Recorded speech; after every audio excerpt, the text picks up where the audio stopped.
YouTube actually says, yo, Yeah. live. Because normally what will happen is you'll hit it, and even though It- YouTube, it's there you go. green. Yeah, I It's see it green. now. There Yeah, I it is. see it now. It says receive. Yeah, I saved the stream. Appreciate you, brother. Thank you. That's why you're here, man. Helping me through my transition, man. Helping me through the transition. I ain't saying nothing until YouTube says it is officially. There it goes. There it goes. There it is. All right. And we are finally live. Sorry, guys. Welcome to the Iron Lords podcast and the lordsofgaming.net, episode number 125. And it's another glorious Sunday. We're back at the round table on the Lord's Day. I'm very excited about our special guest, and we've got Gears 5 #1 on Xbox Live, Death Stranding TGS impressions, Borderlands 3 release, and new streaming competitors to discuss, so we gonna get right into it. I want to introduce a Lord who the ILP had the pleasure of meeting in the flesh at E3 2019. Not only is this Lord one of the most personal and passionate content creators in the game, but truly represents the gold standard of video production, all done with detailed technical analysis and vintage Hollywood flair. Introducing the creator and host of the Colt Eastwood YouTube channel and panelist of the RDX podcast. One of the best graphic designers in the game, and a Lord whose thumbnail game is so tight that everyone in the community has Googled his work at least once by accident. More than just gameplay, and making his long-awaited debut into the realm of the Lords.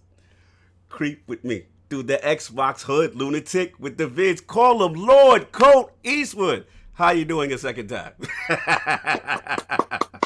I'm doing really well. That was a really good intro. And yeah, you got a couple Easter eggs in there for me. Appreciate it.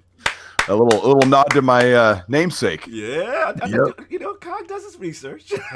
Man, that's really good. Not many people know that one. I want to salute Lord Brat, Basement Arcade, and Lord Salty, because Cole doesn't make a lot of appearances, but I was able to catch those. I caught some nuggets. How you doing, man? Good to have you in the realm. I'm doing finally. really good.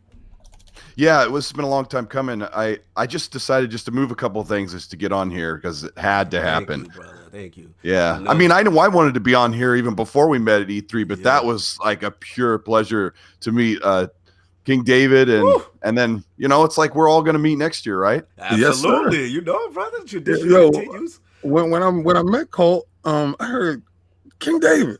I'm like, what? Yeah, when I saw his face looks just exactly. Well, not exactly, but I'm just talking about like I'm like, yo, you look just like your meme. I said, yo, it's hot. His avatar's I was like, yo, I gotta take a picture. I was like, yo, Tim, take a picture, please. Yes, sir. Oh my God. There's a picture with me and him and Tim and all these other tall dudes, and I'm like. I put my arms around David, and I'm on my tippy toes, just like keep my arms on his shoulders. He's rolling literally with standing with giants. Oh man, salute! Man. I think literally I got to shake your hand for like a minute. That was right before I think the press conference started. And you guys were on the VIP line. Me and the Addict, we were the common folk. we couldn't get indulged in all the greatness that you guys had. But we had the security move it along. Yeah, move it along. It was like, look, that's Colt, that's King. You disperse around. They next year is gonna be different. They was like, you can't talk to these people. So, okay? Oh gosh, we gotta take you into the building through the back door. Remove these ruffians from. Yo, listen. It's like right before we get to the building, they tell us to put on a uniform. You're gonna be serving them. Oh man! Yeah, listen, I saw Colt's face as everything was going on, and I'm gonna tell you, man, the pure joy across his face, the amazement on things that was going on. It ignites you inside because you get to see the joy again, like the same initial joy that you had the first time. Yes, I saw, and I was like, "Yo, you having a great time?" He's like, "Yo, it's incredible." I see you guys having fun, bro. It was really cool. Shout out to who was it? Season Ainsley Bolden, those guys. I saw you guys taking the pictures, having a good time. That was cool. It's just cool to get the faces to everybody. You know what I'm saying? So yeah, glad to have you in the realm, Colt. Long overdue, brother. Yes. No doubt. Oh yeah. And But you know we already have. Well, we don't have the 4 horsemen of gaming. I don't know where to. No, let me stop now. Shout out to Lord Saw, man. Unfortunately, he could not make it, man. The Lord should be back in the realm. Just scheduling work is on him right now, but hopefully we get him back soon. Oh, shout out to Dizzy with the $2 super chat. Well. Another week is still no needs. Kid Smooth in the building. He said they cheated us like squires. Yes, they did. Listen, Dizzy. I think you're onto something, and you know, shout out to you. I hope you feel better. Mm-hmm. You know, I love you, bro, and I really hope everything goes well. No doubt, salute. But you still got 3 horsemen in the realm. My co-host with the co-most, my brother from another mother, the difficult game conqueror, Lord of Reviews, and the how of the young wolf. My man, Lord Addict, how you doing, sir? Doing pretty good. Just a quick question, King. Is there going to be like that fight stuff this morning? Yes, sir. You know that. Okay, good. Because I can go to the store and get something to drink while you're doing that. You know what's funny? You knew it was because you knew what happened yesterday.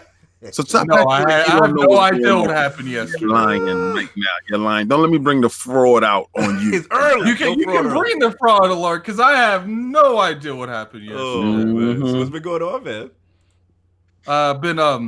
Been playing Borderlands, Final Fantasy VIII. I've still been playing Gears. But man, you ain't gonna tell them what you've been doing to me? Oh yeah, but man, tell me how King David, Lord King David, for some reason, he don't want to be playing no games with me. What's going on with this? Okay. Oh wait, Listen. King, you turned into the selfish experience. You turned into soft? You turned into no. Experience? Okay. First of all, as y'all see, all the boxes is gone, right? So, and these was what you saw right here is a little small snippet, right? As I have a whole giant room in the back, and I had to remove all those boxes and put them inside the shed. I still got boxes back there. I'm still moving inside the shed, and you know, taking extra boxes and putting them in the shed. So when I get a chance to play, I'm playing like, you know, for at least an hour. Gears, and I want to do everything in Gears, right? I want to upgrade stuff. I want to look places. I want to see stuff because it's an open world. You know what you told me? So you can only sightsee all, you know, by yourself. I don't know what it is. You don't want to be rushed. Let's just keep it real. Yeah, you want to take your time. He don't play like me. Okay. Have you ever seen this guy? But play? I've already done the playing thing. I don't need to go at my pace. No, but I won't give Addict this. He won't, if he's playing something, he's good about not spoiling it while playing. You see while you're sightseeing, I would like check Facebook or something, man. Okay. Gotta give him a shot, man. We gotta do this, man. We got because we got the 3 man. You know, I'll rock with you too, because I gotta get that. Yeah, we're gonna get that done this week. Oh no, man. I'm about 10 seconds away from dropping everything on console at this point. You coming over with me in Master Race? This Borderlands thing just opened my eyes. I hit up multiple people to play Borderlands, and the only people I played Borderlands with was Demon and Revo. Oh, for real? Salute themselves. They acted like when I joined the party, they're like, that's a stranger. No doubt. So just been Borderlands and what you call it for your Gears for you, or what? That's it. What has it been? Borderlands and Gears. I played like hours of that escape mode, man. Oh, that's what's up. Having fun with escape. All right, no doubt. Once again, with no one else, just by myself. All right, you gonna stop guilting us. Now I feel bad. All right, I gotta get rock with your schedule permitting. We gonna rock, man. Definitely, I got you. Don't worry about it. And of course, we have the Incredible Hulk of this, aka the XS Gamer, the Lord of Combat Sports, King of the Statues, who demands nothing less than that premium experience and is the leader of the Fraud Alert movement. Late. Beloved. Lord King, how you doing, sir? I'm doing fantastic. Okay, so I know y'all wondering, King, why is no combat talk, you know, going up? It was fights. Go to the store, be back. Yeah. Let Addict slide out real quick. Go ahead, King. Talk that talk, baby. Let's go. Listen, guys, I'm gonna tell you, last night's fight with Tyson Fury was a person picking a tomato can. First, not only is his little fake title as linear champion some crap that they're putting along so you guys can just tune in thinking he's some part of the heavyweight championship. No.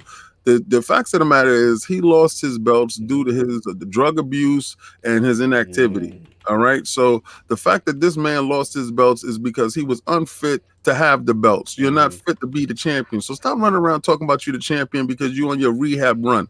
All right. So you're on your rehab run right now and you're picking tomato cans. You got knocked out by the real champion. And now you struggling with these guys and your face looking all beat up. You're looking all hurt. I truly can't wait for you to fight Deontay Wilder so he can stretch you, and I can do a combat talk about you. He talking reckless though, King. I heard he's really talking like he said Deontay's not that deal. Like, what's going on? Listen. There's footage out there of when they do the ring count.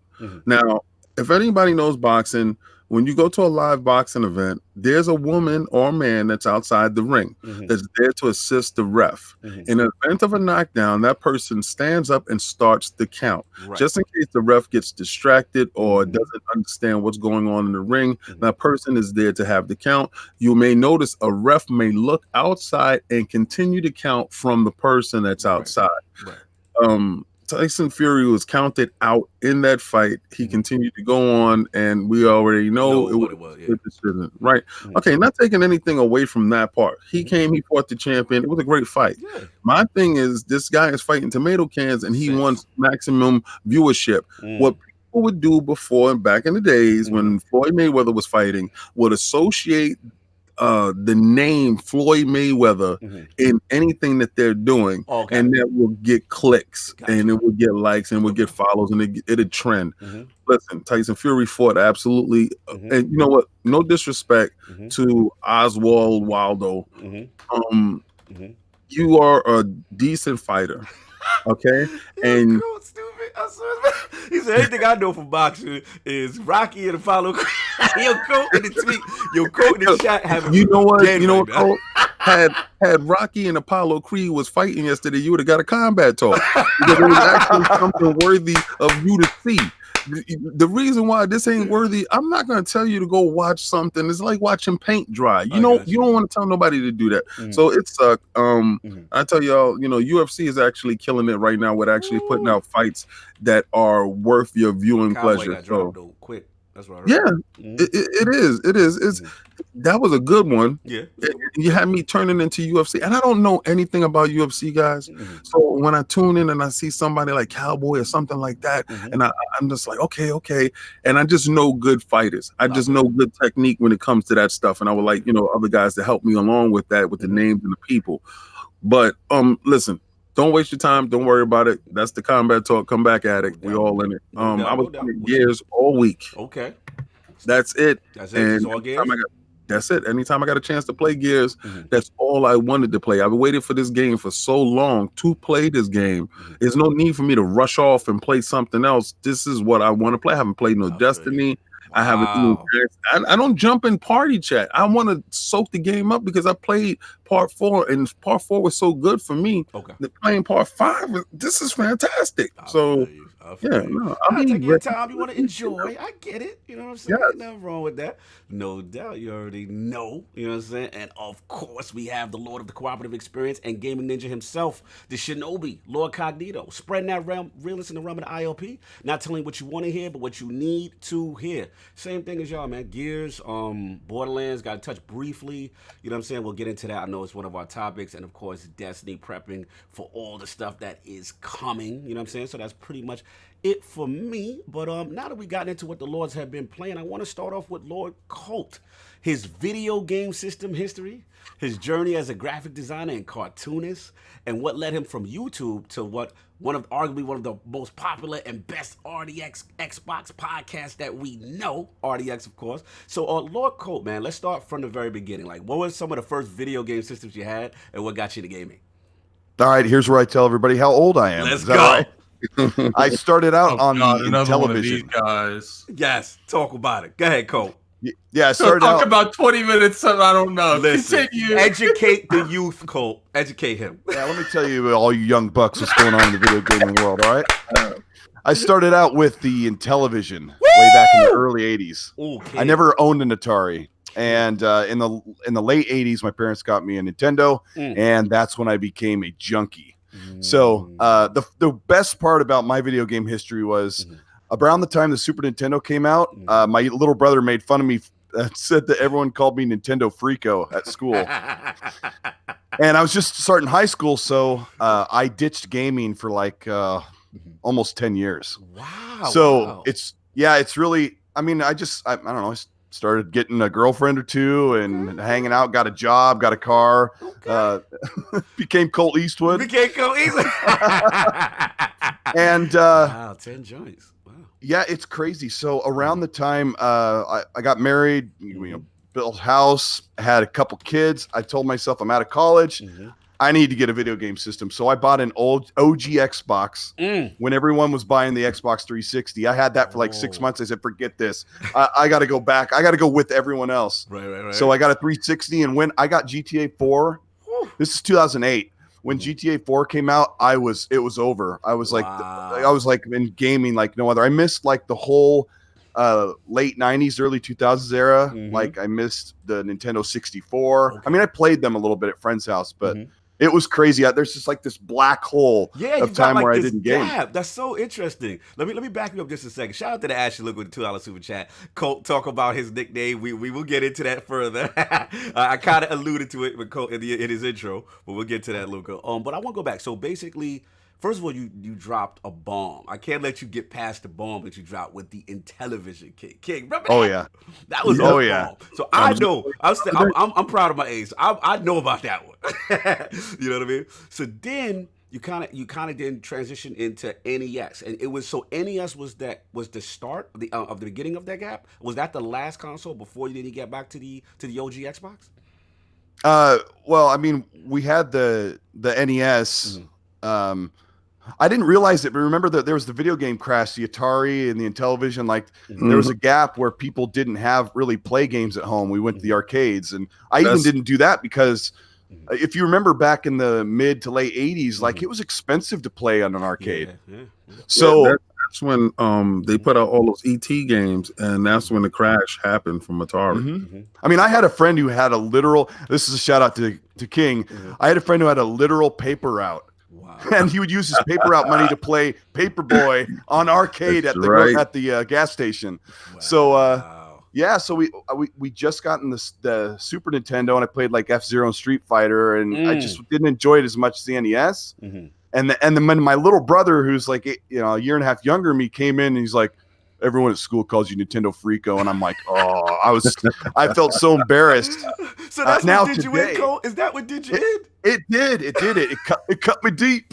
So it did. It really got to me. And so right now I am not ashamed. I am proud to be such a nerd and to play games. And I'll tell people at work, I'm like, you don't understand. I go, it's like going to watch the best action movie at theaters, except you are controlling the characters. That's what video gaming is. No doubt. So I missed that whole gap. Like people talk about Final Fantasy, Resident Evil, StarCraft, World of Warcraft, stuff like that. I have no understanding of that era of gaming. I get it. Colt was being Colt Eastwood, but now let's get you back. You can now come back. Now what I want to touch back. What was the draw? You said you got the OG Xbox, or your friends had the 360, but what was it? Something in the back of your head? Did you see something that you was like, you know what? I need to pick it back up again. Pick that controller. Like, I mean, I had just had my second kid, and I felt like, I've done enough in life, because I didn't want to have a gaming console to distract me through college and all that stuff. And I thought I got to play this stuff. And my buddy gave me GTA San Andreas. And when I was in high school, one of my absolute favorite movies was Menace to Society. Woo! And I felt like that movie is like the most perfectly cinematically shot movie ever. Like I don't know why it doesn't get accolades for the way that movie was shot. Classic. It's amazing. Classic. Amazing. And I felt like I was playing Boys in the Hood and Menace to Society when I played that game. And the cool thing about it is I played Legend of Zelda on NES back when I was a kid. I realized that GTA San Andreas was like a Legend of Zelda in gangster rap clothing. It was Zelda in the hood. Let's go.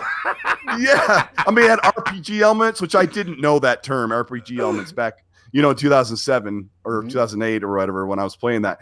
Absolutely loved that game. Dope. And GTA 4 was coming out, and I'm like, I got to do it. I told my wife, I go, I got to buy one of these 360s. And she goes, wait a month because the 60 gig one's coming out. I'm like, oh, there you go.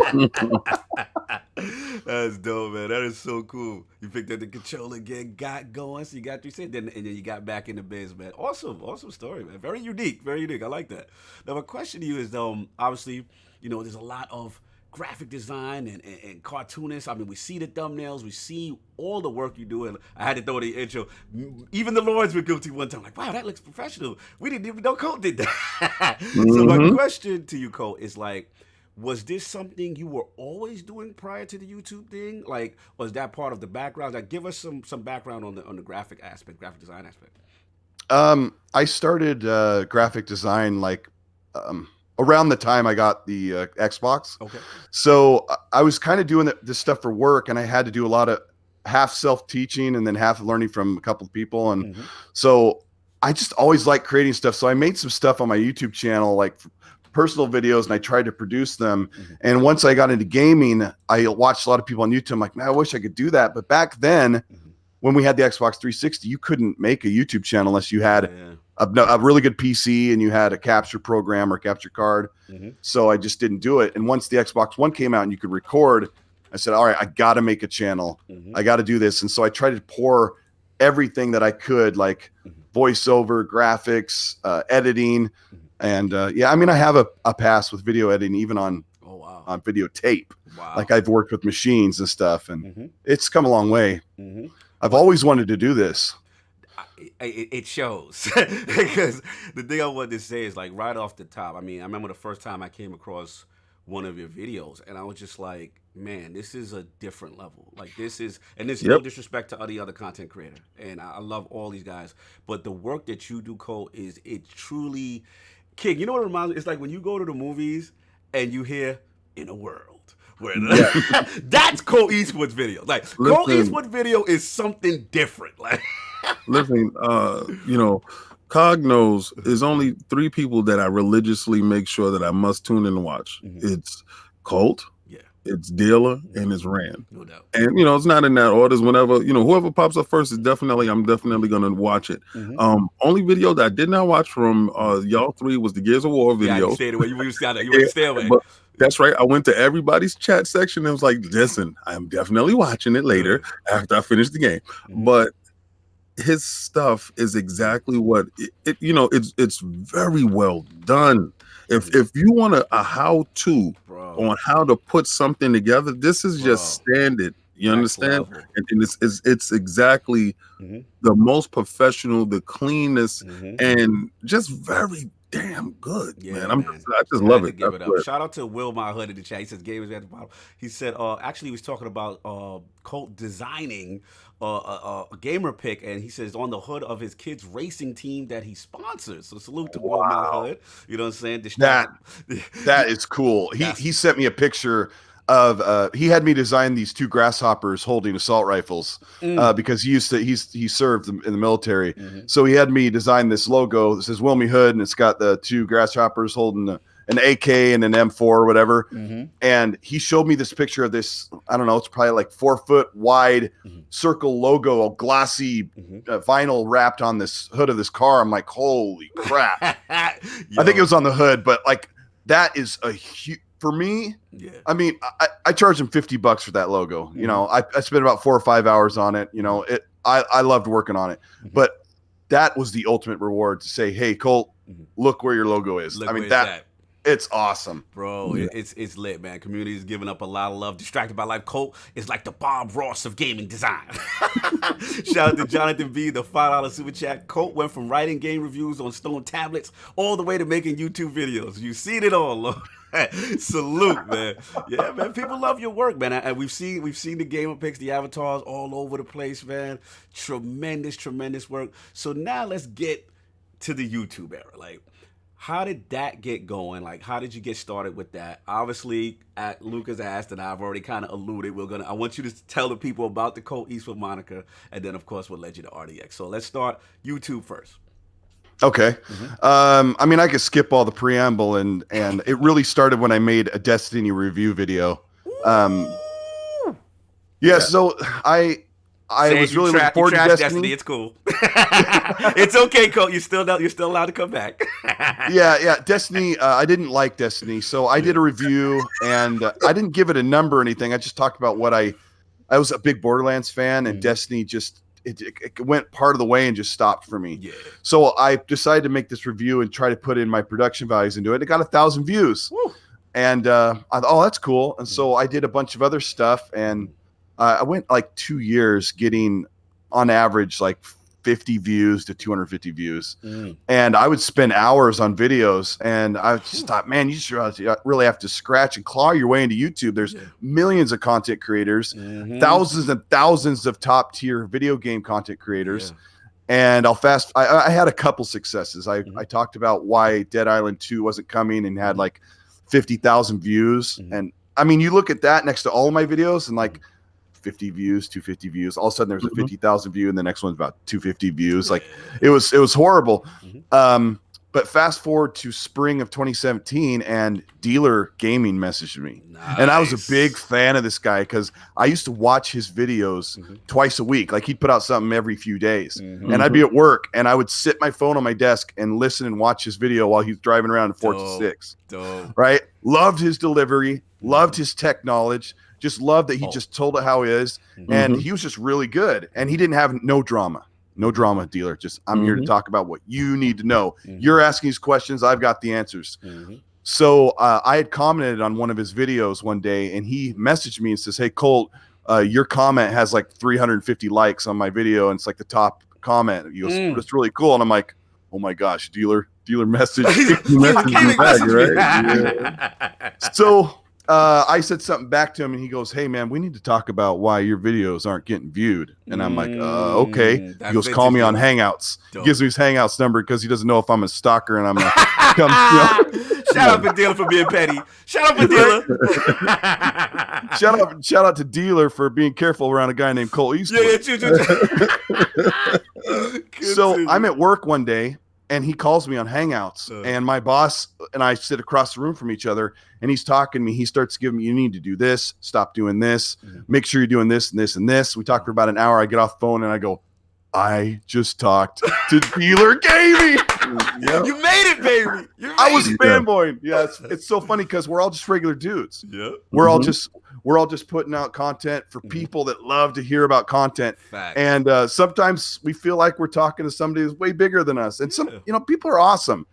So the crazy thing was Dealer had to talk with me once or twice. And the next 2 weeks, my channel changed. Wow. And I mean, it was unbelievable. He gave me a shout out one. I did a video, and he said, "Hey guys, check out this Colt Eastwood. He's really good." Bro. And it was huge. It changed my life. And I don't know how to tell people. I don't tell people this a lot. And I've told Dealer several times, "Dealer, you changed my life. You made the difference to where my family and I have like extra spending money. We go on a couple extra trips. I took my wife with me to E3. We went to FanFest. We spent the week in LA together. Met you guys. Like, it is absolutely amazing. And this community, notwithstanding a couple of turds, is absolutely outstanding. Dude, I love it. I'm glad you said that because look, we're friends with everyone on the community on every side, and I like that the good is actually pointed out for people sometimes that may get a bad rep on occasion, and I've heard this story multiple times, you know what I'm saying, in reference to this. Salute to Dealer. We're good friends in the realm. And to hear you say that, and just, we've seen it time from me and Addict have talked and stuff, and Dealer's even giving us advice. Like, "Hey, man, step your mic game up, Lord. Oh, yeah, do you this, see it, Lord." Right? You see the mic, right? Like, there's things for us, you know what I'm saying, that he's done, and he doesn't get enough credit for that. And I think if people got a chance to really know him and, you know what I'm saying, get behind it, forget all the BS and just talk gaming, he's really a good dude. So I'm glad you said that. That is tremendous. I just don't want to forget. Oh, wow. Will My Hood. Wow. With the $50 super chat. Brother, thank you so much. I wish you had some words behind it because I would love to express what you said.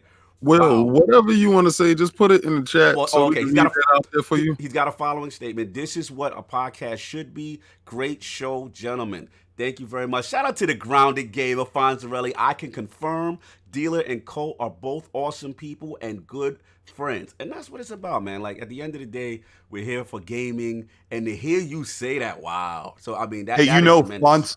Fonz and I met in person a couple weeks ago. My family and I went to Disneyland, and Fonz and I met on the outskirts of where he lives, and we we're just gonna stop at an In-N-Out and just meet. Oh, dope. We hung out for 5 hours until like 1:30 in the morning. That's what's up, bro. Now it's like Fonz and I went to high school together because we're the same age. Yep. We hardly even talked about gaming.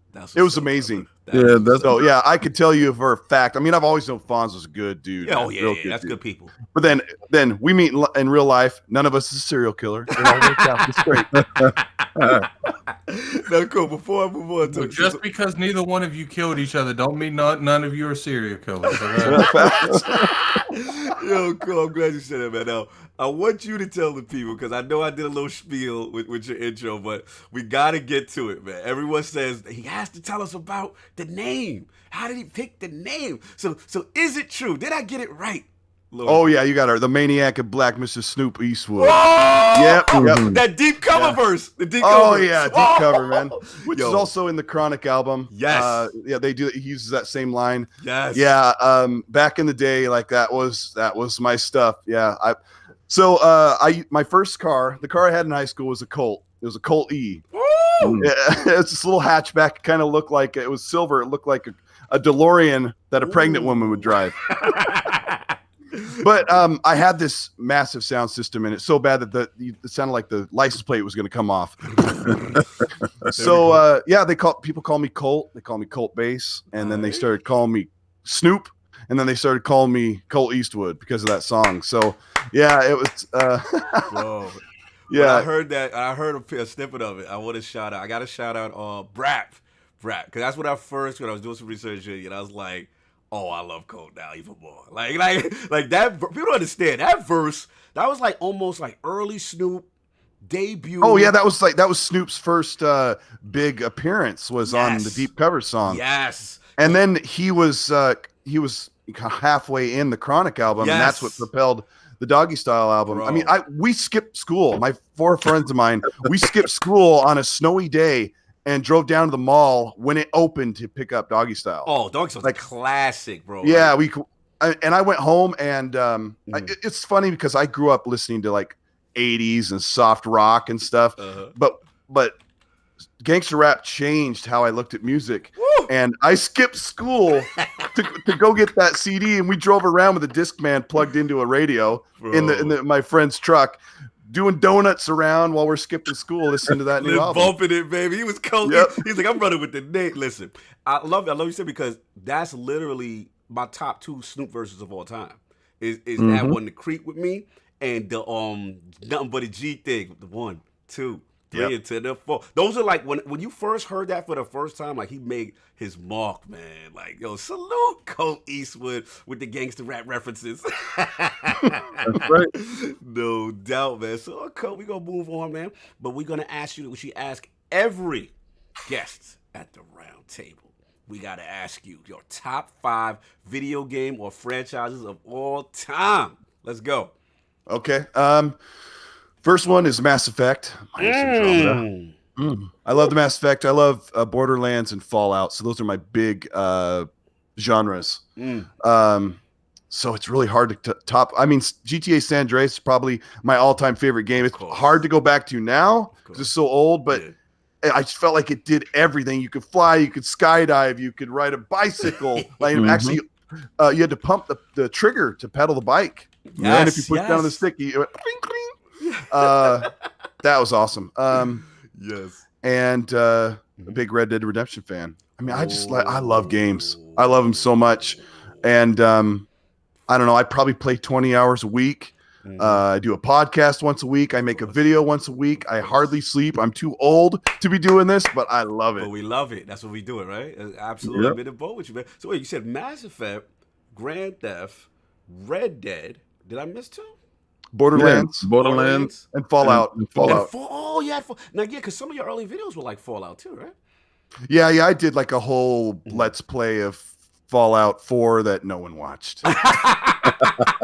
Listen, man. Shout out to Dylan. Shout out to Dylan for getting you to the light, man. I know exactly who did watch Anchorman. Eyeballs was glued to it. Anchorman definitely watched. He probably knew about you before everybody else, how much he loved Fallout. That is what's up, man. Salute to Colt Eastwood. Tremendous gaming history. You know what I'm saying? So we going to get into the show. We got a lot going on. You know what I'm saying? So last week's poll results are in. The people have spoken to the question with the overall positive reception and solid Metacritic score regarding Gears 5. How critical was the success of Gears 5 for the overall Xbox Game Studio brand? The winner of a runaway three-way ILP poll at 69% is the critical Xbox Game Studios prove they can deliver high-quality games with momentum into next gen. Coming in at second place at only 26% was the I'm not impressed with Xbox Game Studios until it's something other than Halo, Gears, and Forza. And in last place at a close 6% was the I don't care until Gears 5 fixed their online service group. Shout out to all the lords who participated in last week's poll. Lord Colt, what do you think about this, man? Was Gears 5 that critical? Do you agree with the people? Yeah, it was so good. It was actually an emotional ride playing that game. Yeah. I loved it. I loved it. I got to play it, our early review.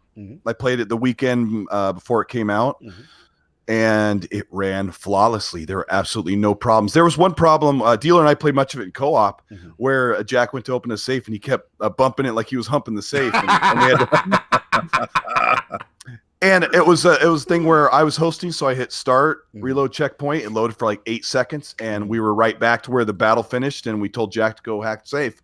But it's really having problems right now, but dang, the game was so good. I loved it. I gave it a really high score. I gave it a 9.5 out of 10 or 95.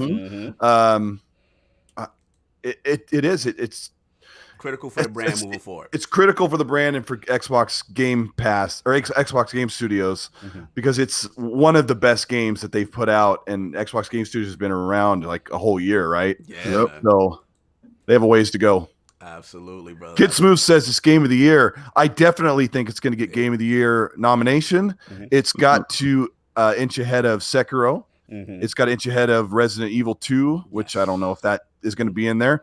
It's got to inch ahead of Death Stranding, which we'll talk about later. Everybody got a whole lot of work to do with Keighley. I would love got a whole marathon against Death Stranding.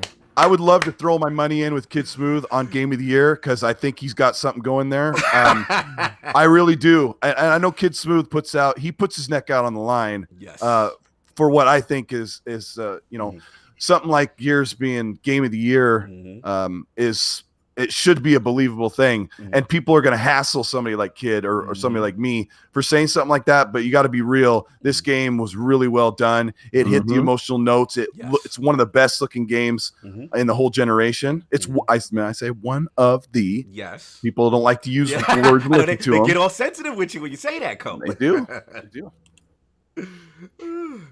No doubt, man. But yeah, man, I'm with you, bro. I'm definitely with you. I think that it's tremendous. It should be up there. And the thing that I like about it is that just feature-wise, it's very robust. You know what I'm saying? It's doing a bunch of things. You got the cooperative aspect, you got the story, you got the single player, you got Horde, you got all these modes, man. So I think it definitely should be up in the mix. But that's what I got. We're going to get into these topics, y'all. Lord King.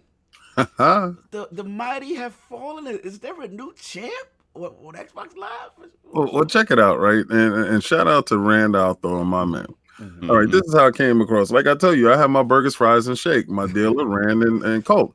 All right, that's my joint. That's my go-to. So I stick my head out to Sam playing Gears, and Cognito's like, yo, we need our topics for the week. And I'm like, I don't want to do it. See?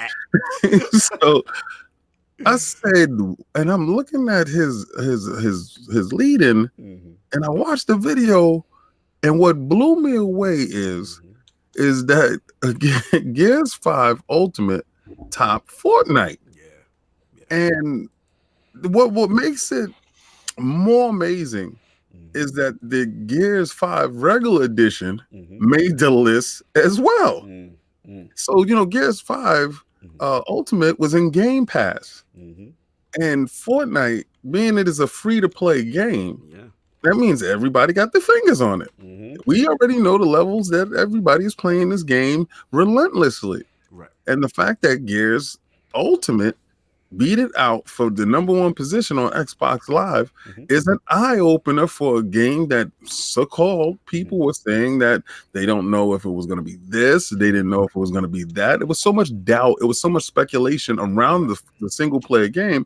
My question is, does this surprise anyone? And does this bode well for the future of Xbox Live? And especially the fact that the limited amount of people in Game Pass, is it a limited amount of people now? Are they not giving out numbers that are greater than what we think it is? No, this is good. This is a good question. Now, full disclosure, obviously, when it did happen, it was early in the week, and it was #1. Now, as of right now, it's Borderlands. Borderlands just came out, but that's the live, up-to-date joint. But it was #1, and I think you're making a good point. Let's bring it back to Colt. Like Colt, during that period when you have Gears 5 launch, and obviously we know Fortnite is the juggernaut that it is. It's free to play, and everyone has Fortnite. It's just a phenomenon. Like, were you even surprised that Gears was able to contend and knock it out the spot, even for that period? Yeah, I mean, all these new games usually take top spot for a little bit, like Borderlands is right now. But yeah, it shows the power of Game Pass. I don't know. I get tired of people touting sales. I've had people literally tell me on social media they would rather play the version that is sold the most than play the one that plays the best and looks the best. So I don't know. That's kind of the mentality of the way people look at things, so that their platform could be held up higher than the other. But I don't know. It's just weird. IGN gave Gears a 9. GameSpot gave it a 7. Like, what's going on with? Oh man, I'm trying not to get into the cry foul about. You trying to stay away from that, Lee?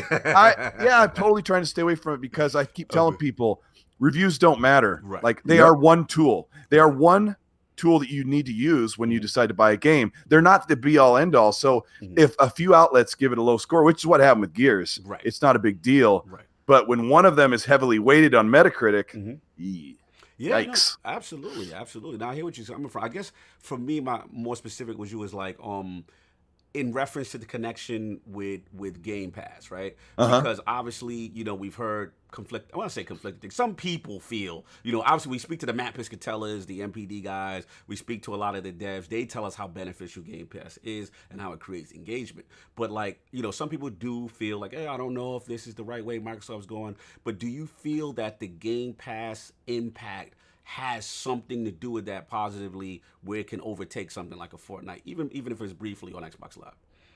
Yeah. I mean, definitely, Game Pass has brought more people to games that they would never play, and it makes a massive reach for something like Gears 5. I've seen people say, I don't know if I'm going to try it yet, or I'm going to wait till it goes on sale. I'm like, where's the whole Game Pass exists?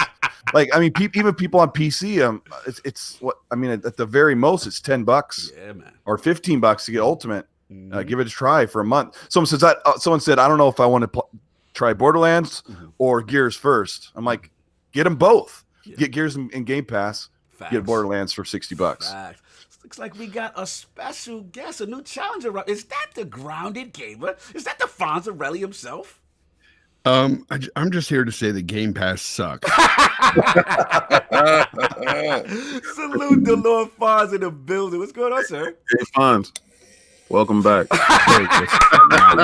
do that to Fonz. Come on. That's the homie right there. That's fair.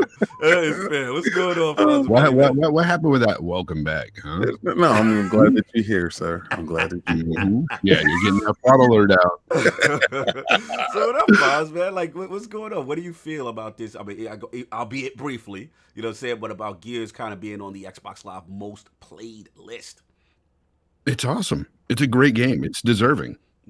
It's really deserving. It's a fun game. Lots of people love the multiplayer in the game. So, I mean, it's only fitting, right? That people are just playing the heck out of it right now. Yeah, man. Absolutely, man. Tremendous.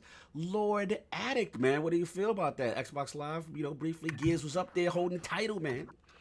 I mean, it doesn't surprise me when a brand new game comes out that's especially on the caliber of Gears. It'd be weird if it didn't. What about because it was free to play on Fortnite? You know what I'm saying? You think that Game Pass?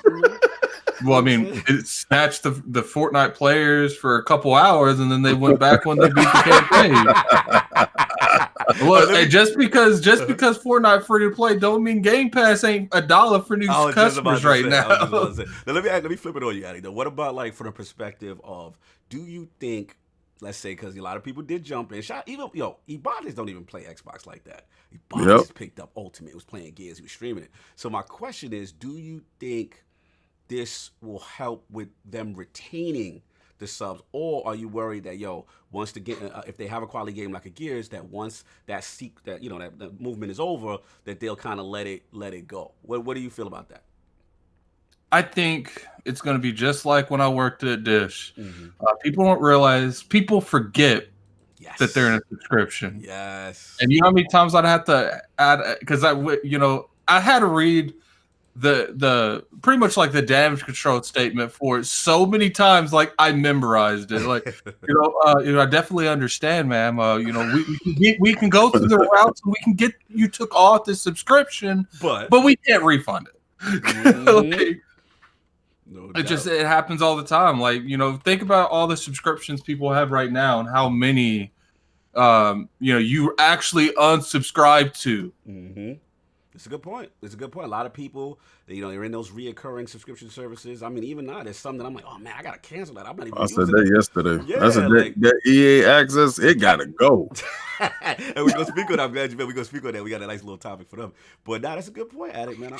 I see where you're going, man. Lord King, what's going on with your topic, brother?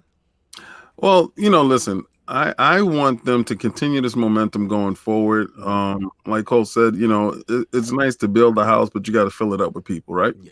So let's start filling it up with good games going forward. This is Microsoft Studios' first real banger, right? Yeah. And let's keep it going. Let's let this be the gold standard. It's a full, robust game that has multiplayer. Any way that you want to play your multiplayer. It also has board building, like you can actually build up your own map and actually descend and play it. And you can also play other people's maps. This is a robust, full-fledged game. Single player, multiplayer horde PvE versus, it's a very well thought out map executed game. And in the beginning we were so afraid of what was going to happen, why they didn't show this. We were so critical and questioning what was going to go on, and the fact that it debuted at number one, that it just speaks volumes. To me. I thought it resonated well because Game Pass is the vehicle going forward for Microsoft. Absolutely. And that's just how I felt about it. Is it like Fon says, it's a really, really good game. So should be played. I think it's something that is significant. I think I was very surprised. I'll be honest. I never think anything is going to dethrone Fortnite just in this current space. So even if it's for a brief period, you know what I'm saying? To me, it's still impressive. And like you said, I think Game Pass is the driver. I think their whole concern is getting people attached to the service, So I guess for me, I'm more curious of, MPD in September to see how that correlation is going to work. If, as far as retainment, that's going to be. Rotation, right? Yeah. That's what I want to see. I want to see how that goes off because we've seen in the past, with State of Decay, Sea of Thieves, things like that, that helped propel those to win MPD months. So I think for Microsoft at this point, I think their whole thing is just get everybody in on this service. You have quality games, that's going to attract them, and then kind of keep that momentum going forward with Project X Cloud and hopefully Scarlet, just to keep people locked in. Exactly to that Game Pass infrastructure. Oh, shout out to Stitch with the $2 super chat. This should be the gold standard on every plat. Period. I feel you, man. I think you. Microsoft's biggest asset that they're going to have is let's not forget that Gears is a multiplayer game. Yes. And it's a good multiplayer game. Yes. It's not, I might not have enjoyed Sea of Thieves, but people still played Sea of Thieves on Game Pass. Because it's there. Yeah. I got Stitch. You missed two. Okay, get me. Take care. I believe you missed, who was this? Who am I? I don't got my glasses. Victor. I got Victor. You got Victor, and what was Stitch. the one before Victor? Vic and Stitch, and then we got the big boy. We got my boy. No, there was one more after. It was a $2 super chat. Salute Colt for being part of this community. And also sorry, and it was Victor, for the $5. Super chat. Listen, guys, I don't got on my glasses. I got on these dag showing shades. And the reason why I'm going to keep having these shades on because my eyes look like golf balls because Cognito got me up in the morning. So I don't see anything going on this screen at all. And I'm going to continue to wear these because you're not going to be making memes out of me. It's not going to happen. Oh, good, bro. Now, I appreciate you for picking me up, man. Attic helped me out, too, if I miss anything, man. I was just in the zone. I was excited about Game Pass. I was hyped. It is true. It is definitely true. I am super Captain Game Pass, and I just love the value that you get for it. Opposed to a couple of things that we're going to talk about later. No doubt. Shout out to Fonz for being petty. David, you'll never exceed the LordCognito. My meme game is crazy out here. It's crazy out here. that hat with the cigar. Yeah, shout out to DJ Sig, man. Oh my God, he gets me all the time, man. Salute. Anchorman got me one good time too. So salute to those brothers. You already know. So we're gonna get into the next topic, man. Lord Addict. What is going on, man? We had some reveal of a Kojima game. More information, correct? Look, man, you're going to have to stop that because if you start laughing, I'm going to start laughing, and you can't do that. One of us has to be the mature person, okay? What happened, man? So Kojima, over there at Kojima Productions, at this point, they released a 50-minute gameplay. People were saying, Kojima, we like your game. We just want to see more on it. And we saw more. Look, man, we might have to just go ahead. Like, I don't even think throwing this game in the bushes is going to be enough. Like, wow, we might have to go over there and throw the entire business in the bushes. Like I just, what's funny? And I posted something on Twitter. Your Twitter has been crazy right now. Joke. But people apparently, they control everything. But I make a joke, man. Take this serious. I got people giving me the address, saying pull up, and I'm just like, first off, wait, chill. You got hit with the pull up. Yes, you got the pull up. Yes, he did. Yes. Bro, you ain't telling me you got hit with the pull up. Wow. That's because I didn't care. Okay. Like after about the third, there's about 5 or 6 people did it. After about the second or third one, I just muted everything. I was like, I'm not dealing with this anymore. Like if people can't take jokes, that's on them. And your people, I had to mute people. I muted the thread, and then they started actually tagging me because I guess they noticed that I muted the thread. And I was like, look, like at the end of the day, play this game if you want. Because I low-key said anyone that likes this game needs to be in a straitjacket. Yes. You question their mental health. It was a joke, but it is what it is. But maybe you do need some mental help too. I don't know. I'm starting to think that by seeing the comments on Twitter, there's got to be something wrong with these people too. Like, listen. You right now, I could just maybe see like you know what I'm thinking right now. I'm thinking they're on some like some Stranger Things, man. They drinking that bug juice or something like that. Because the way I'm thinking about it is like if you could understand this story, you might need to be in a straitjacket with Kojima, because and the part that blows my mind, it was a joke, and then it got to the point where it was like, this isn't even like people. First off, a wellness check. I'm not checking on you, okay? If I call a wellness check, it is the actual community checking on you. Okay. So, needless to say, Addict, you were not impressed with the Tokyo Game Show, what is it, 49-minute or whatever it was, footage that was shown. That's your overall, and you want to bring this to the table, I'm assuming, about what everyone else felt about said content. I'd rather get, what is that severe thing that the army does, like the waterboarding thing? I'd rather. Oh my God! I'm done. Before I play Death Stranding, another second. Let's make this around the round table. He's out of control. Lord Colt, I'm very curious. First of all, one, did you see the Death Stranding footage from TGS? And if you did, what were your impressions? No, I only saw small excerpts on social media. Now I've some people got really mad at me because I've kind of stood up for this game. Right around E3, they put out a trailer that moved me pretty well. Like I thought, oh man, I wish Xbox had something with this much production value, this much emotion, and this much. It just had a lot of weight to it. And I know the game is weird. I know it's strange. I know Kojima, how he is, and he doesn't make games that I like. Right. But I know that he's like, he wants to be like the best director ever in video games. So I told a lot of people, I'm like, Xbox has never made something like this big, you know, and we need something that big, but you know, something a little more grounded. Shout out to Fonz. So shout out to Fonz, grounded game. Yeah. So my stance is this game will probably get Game of the Year. Not because of Jeff Keighley, not the Keighley because factor? that's not how it works. You know, it is voted in by the industry. They all put in the votes. I know the industry loves Kojima's work. Not everybody understands what he does.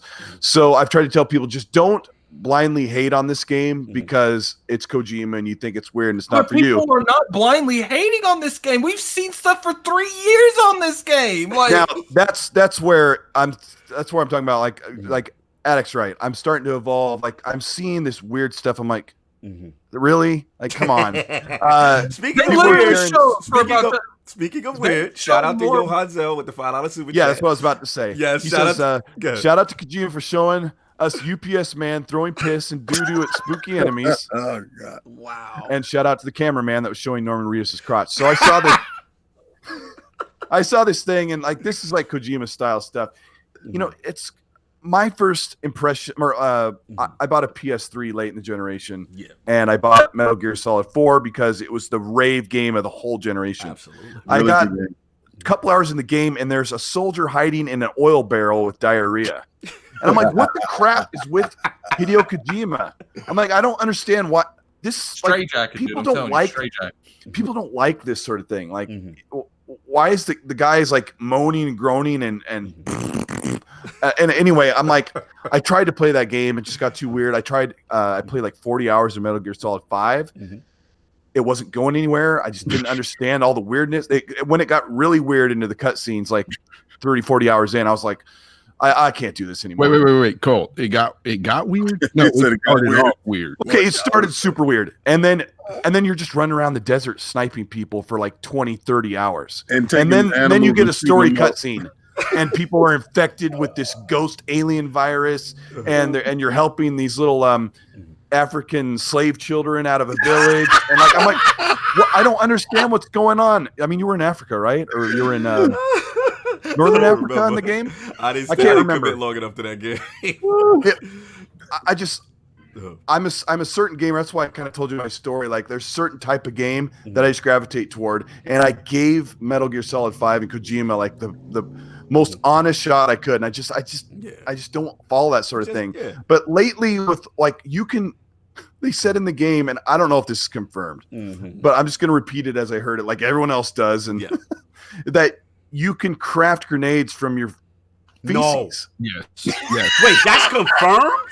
I don't know. Is it? Okay, I can. Why are people defending this man? Like, look. I mean, this is all truth here. I read that you can craft with your bodily fluids. Wow. And the thing is they showed a scene where he goes into the toilet area and all of a sudden he starts crafting these grenades. We don't see how it comes out, but comes out. It's just one way. We can only assume some pee and poo bombs going in there. Maybe something else. We don't want to talk about that, but you know, some craziness. Wow, that's pretty intense, man. I mean, look, I didn't know about this. So I trust you guys' judgment. I may have missed that one, but Fonz, let's get right into it, man. Me and you've been had some interesting conversations in DM in reference to the showings. So I know you've been very vocal. So let's get to it, man. Okay, so I have a long history with calling Kojima overrated. Okay. I do believe he's one of the most overrated developers there is. I don't care what anybody says. This is my personal opinion here. The man has just made weird game after weird game. Now, I liked his games way back in the day. I'm going back to the NES with the Metal Gear, you know. I liked that game back in the day, okay? For what it was great. But when he started to introduce these cinematics and stuff, yes, he brought that to the table, but at the same time, he brought that weirdness with him too. Like he started smoking something funny when he started doing all this stuff. And when he started bringing this stuff over, I'm thinking to myself, okay, I can't follow along with your games anymore. Like the Metal Gear Solid franchise just went into this direction where I could no longer understand it. Like Colt said, Metal Gear 5, you know, I played it too for about 40 hours and I didn't know what I was playing. And I'm not like that. See, with a game, especially a single player narrative game, I have to have a good narrative. That is the key. I have to understand what is going on. And I do not understand what's going on in most of his games. Neither do most of his fans. Let's be real. I've asked the fans before. They try to tell me, Cognito, well, you're just not smart enough. You don't get it. They hit you with the fake woke that you not woke. Here's what I asked them. Here's what I asked them though, Addict. I asked them this. I say, explain Metal Gear 5 to me. And they can't. None of them can explain it to me. There is so much going on in that game that makes no sense and nobody could ever explain if it. I have one more person, Kojima himself. If I have one more person tell me I'm not enlightened enough, I'm gonna go through the screen and strangle this person. Listen, man, you're not seeing what he tried to do. You're not on the way. Okay, so the other night, so like I've been following this Death Stranding series, and like Colt said, they put out a couple of great production value trailers that you're like, wow, this looks intense, this looks dramatic. Maybe it might be good, right? And then they give us the gameplay, that little short bit of gameplay that we saw originally, and you know that whole whoever did that whole Benny Hill theme to it was just it was hilarious. Yes, hilarious. And then this 50-minute trailer comes out the other night, and I'm at work, so I say, you know what? I've got some downtime here. I'm going to watch this whole thing. I'm at work. I got downtime. Let's get it cool. Yeah, so I sit there and I'm watching this, 50-minute, mess of a gameplay. I don't know what it is, what's going on, and this dude is just walking and walking and walking, and then all of a sudden a little fight happens. I'm like, okay, here we go. It lasts like 3 seconds. He chokes the dude out, and that's it. And I go, okay, more walking. But that might have been on easy mode. And then here's the thing, though. Then you get this little boss mode, and then all of a sudden, some craziness is happening, and I'm thinking to myself, okay, while the man might be on something here, this still looks pretty cool. Right. But the stuff he's throwing pee bombs, and stuff at him. Now that we know what it is, because at the time we didn't know what he was throwing at him. But he was throwing stuff at him, and I thought he was throwing packages. I didn't know. I was like, he's got a ton of packages. So, later we find out it's poo bombs. Wow. At the time, we're looking at this, and all of a sudden, like this other character pops up, but he's kind of, almost translucent, and we find out that that's another player. You can actually call in like Souls type, player in. And that one's throwing poo bombs at him, giving him poo bombs, to throw back at the creature and stuff. And I'm thinking, okay, what is really the innovation here that people speak of? Because we've seen this type of gameplay in Souls where you can call other people in. That's not really innovative. It's are we talking the craziness? Is that the innovation here? Because I don't do crazy very well. Yo, shout out to Aiden Williams. He said 101 meta confirmed. Yo, I'm telling you right now, this game is going to get Game of the Year. And for only this reason, because the Kojima factor. Okay. Because I'm like retired to change this Game of the Year. So many I'm not even joking. Journalists and fans out there so high up on a pedestal that this game is going to get Game of the Year no matter what. No matter what's put out. That'll be something. I mean, we all know Jeff Keighley's in the game. He's a huge Kojima fan. We know the history. That would be something. Let's get it right to the King, man. I gotta. King, did you get a chance to watch this footage? Yes. Oh boy. Okay, let's get to it, man. Yes. All right. First, I want to attack the part where we don't have games of that cinematic value. Quantum Break actually does. I thought Quantum Break did a fantastic job. Had the whole game come together under a different regime. Had Phil had control of it, I think the game would have been a way better game. They split it. They was going in two different directions as a company. Now, Death Stranding, I get it. Shout out to Lady Panda. Oh yeah, she's a huge Kojima fan. Right now, y'all have to understand these. A lot of his fans are super fans, right? And they believe they understand what the lalili lalu is. I was just about to go there. Right? I was about to go there. They really believe it. They really believe they understand when he starts talking about deep state, and they really think they understand all the dynamics that go into the character's psyche when they're talking about Snake and the clones and the stuff like that. But it's just like Fawn said. You ask them, it's like, yo, explain a game to me. They can't explain it to you. Just because you're confused with a game's direction doesn't make it great. Just because you're confused with the ideology of Kojima doesn't make it art, bruh. You have to understand, if you throw enough poo at the screen, something's gonna stick. And he's actually literally making poo bombs now. So the fact that you guys are championing this dude who's telling you literally go to the bathroom, make telling you straight jack and pee bombs, and this is a good idea. Listen, I know. Listen, he has to be trolling you. But what I say is this: somebody also put in there that he is super smart.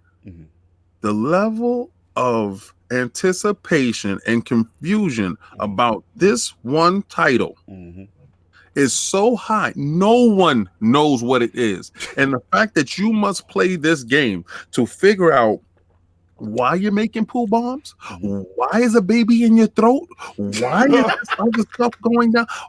The fact that he put a baby in the throat and you were not appalled. That's only he could have did that. Only he. What you say, Colt? What we say when he did? I miss Colt comment. Did you see that? Did you see that one? I'm sure you did, David, because you watched the thing like I did and was bored to tears. But when you want to recharge, you sit in a puddle, a dirty puddle, and you're sitting there and with your clothes off, and all of a sudden you sit your baby in there. And he's in that little thing, and the baby starts swimming around the little dirty puddle, and you start speaking in Japanese to it. And I'm like, what is going on? You got to be on some serious stuff here. That's right. Let me interrupt you. This little clip where, now if you stare at Norman Reedus's crotch, you get punched in the face. I'm like, well, he knows his audience well, because I'm not going to look at nobody's crotch in a game like that. I mean, not more than once. He said, that they're trying to, he's doing Japanese humor with Western styles. Yes. He's merging the two, right? And for some of us, it's really coming off terribly weird because we're not steeped inside these Japanese games or these Japanese movies and stuff like that. Their level of funny is different. Everybody's level of funny is different. Everybody's level of humor or something that makes it all together, good. The fact that he's merging both continents, both worlds together and bringing it across, he's doing a fantastic job. I'm not taking away anything from anybody that wants to play the game, that wants to see the game. I want to play the game to figure out what the hell is going on. And I've been trying to figure out what's the Lily Lalu for we both. But you're not going to figure that out, man. You're not going to figure that out. And here's the thing. He's making poo bombs. Yo, pause won't let it go. Pause won't let it go. Yo, real quick. Two super chats. Jonathan B. Shout out to Jonathan B with the $2 super chat. Kojima is the Kanye of video games. Thanks. And shout out to Dizzy with the $2. Kojima wants to be Christopher Nolan. So badly wants to be Christopher Nolan, man. Let me jump in. Y'all gotta be chomping, man. This is funny. Look, when the game was announced, I was just like Colt.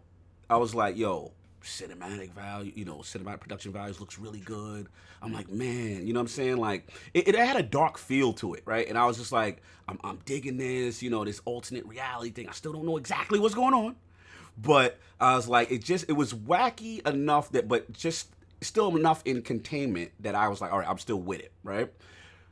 Then I can't front, y'all. Like, after the Tokyo Game Show showing, shout out to Mods Gaming, man. He had a good tweet because my feelings were exactly like, to me, that demo ain't doing no favors, bro. Like, it just felt empty. It just, when I saw the core gameplay loop, which is basically you have to get from one side of the earth to the other side of the earth. And, you got these spirits that you interact with, and then, there's some pseudo social element where the other people can leave their ladders around and all this other stuff. It just looked uninspiring to me. It didn't. LordCognito, why don't you repeat that last statement? About people leaving their ladders and the pseudo social thing and the open world. If anyone else in this entire industry made a social event where people could leave their ladders for other people, they would be laughed out of the room. It's just, you know what it is too, and it's like, okay, I know people were teasing about like, oh, it's a FedEx, but like literally, you got the packages on your back, and it affects his balance and his weight. So I'm like, you're literally transporting things across the world, and it's just that gameplay loop. It wasn't for me, bro. I wasn't. Hey, did you know, Cognito? Did you know that you have to balance those packages too as you're walking? Yes. So you have to like control your character a certain way, so you don't, and put the packages on a certain way so you don't fall over. So you don't fall over. And here's the thing that pissed me. And that's just not a good mechanic to me. Like, I don't find that fun. I'm not interested and in when that. you look at landscape, and this is like not just trashing on the game to trash and make jokes, but looking at that landscape, it's boring. There's nothing going on.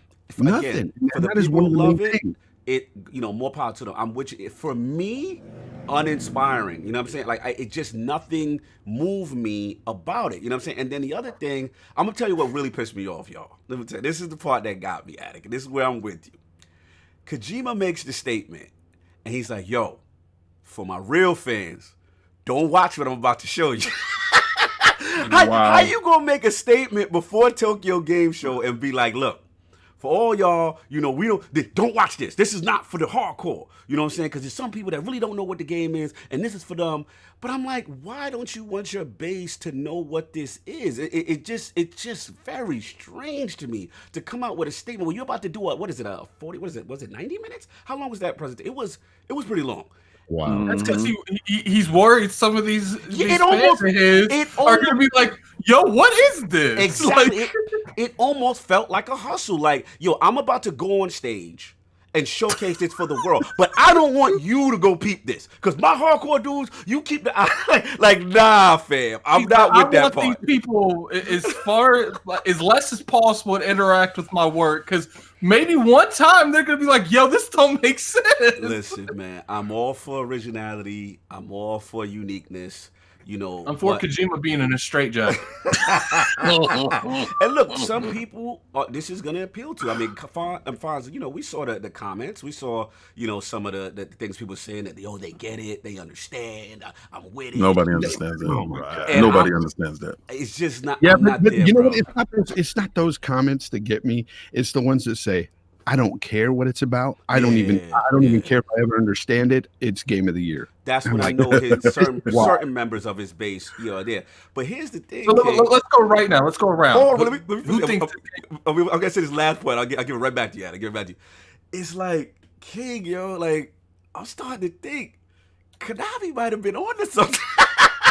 Like, they had to cut him loose, bro. Like, yeah, I've been saying hashtag Konami was right for a while now. I'm just because here's the thing. Now, I don't necessarily think Konami was right. How they no, they was right. It went on with the situation. Listen, he came into the office and he said, "Check this out. This is what I'm going to do with the next game. I'm going to make poo bombs and pee bombs." And it was like, "Get him out of here." Yeah, just pack him up, get him out of here. Like, okay, I understand how they went about him. I don't think they should have because apparently they were forcing him to stay at work and stuff. I don't agree with the conditions. We don't agree. The treatment we don't agree. I think I've said from the start, but when this game had a couple trailers down, I was like, look, let's be realistic here. Konami might have been keeping this dude in the realm of reality. Right.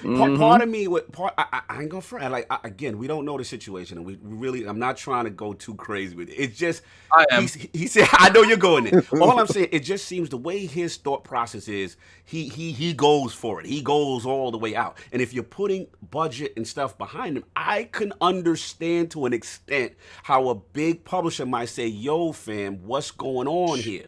You know what I'm saying? Like I can so what's understand. this game about? You can throw poo bombs. All right, Kojima. What's the game about though? But you can throw poo bombs. Right. Nah, he's gonna say, "Oh, what's the game about? Oh, well, you're a FedEx delivery guy, and you got to walk across the United States delivering packages." And they're gonna be like, "Nah, get him out now."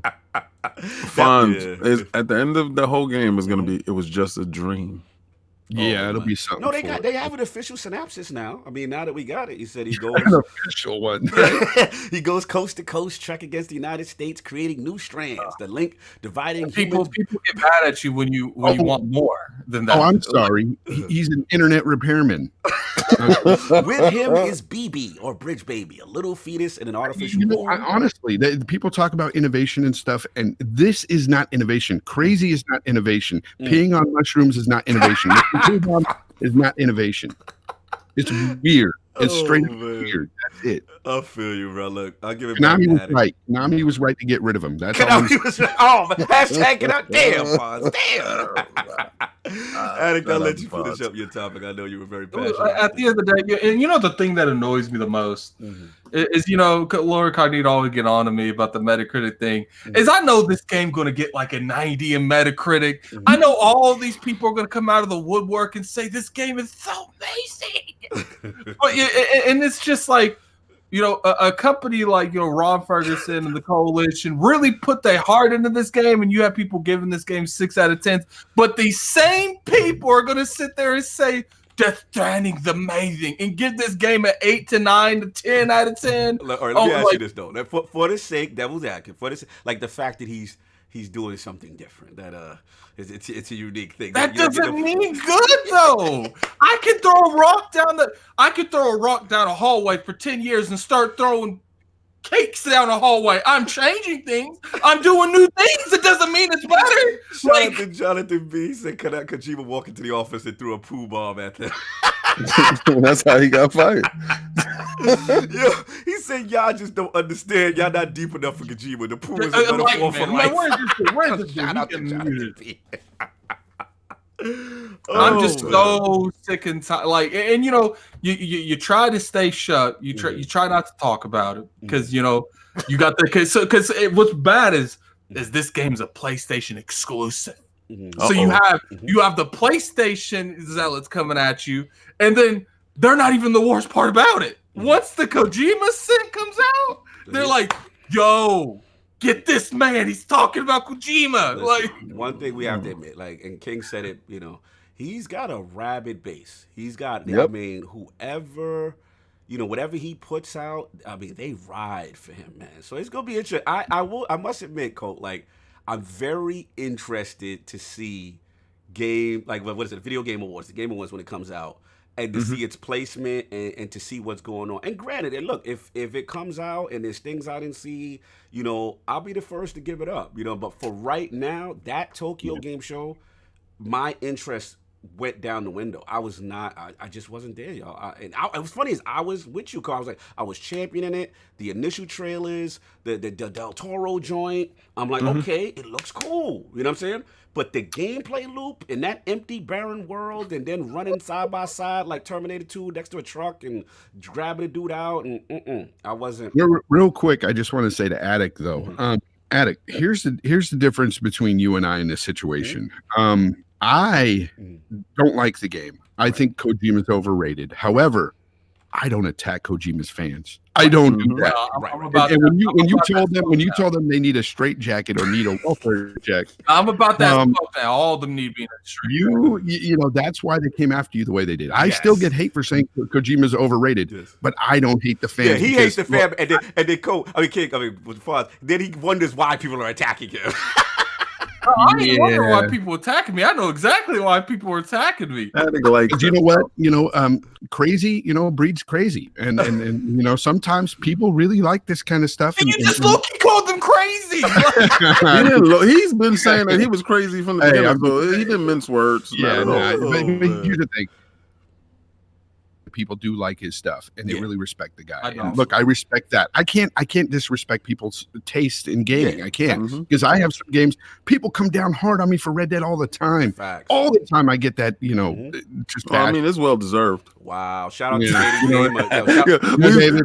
That's why the UFC is better than boxing, bro. You know what? And there's a difference. There's a difference. Okay, you like that trash Red Dead. You know that's. Oh man, come on, we're not gonna do that. You know, it's not for me. Right. But I'm never gonna call you crazy because the trailers don't confuse me. I know what gameplay. Hey, I know I wasn't throwing poo bombs in Red Dead, all right?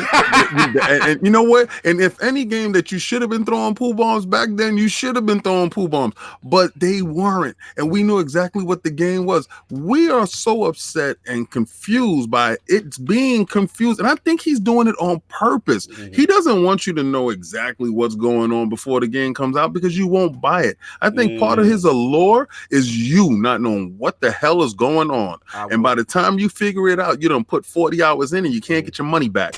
So I understand what's going on with this man, and he's a genius. I can't front, King. I did not like him saying, like, my hardcore fans don't watch this 45 to 90-minute presentation I'm about to do that's going to tell you about the game.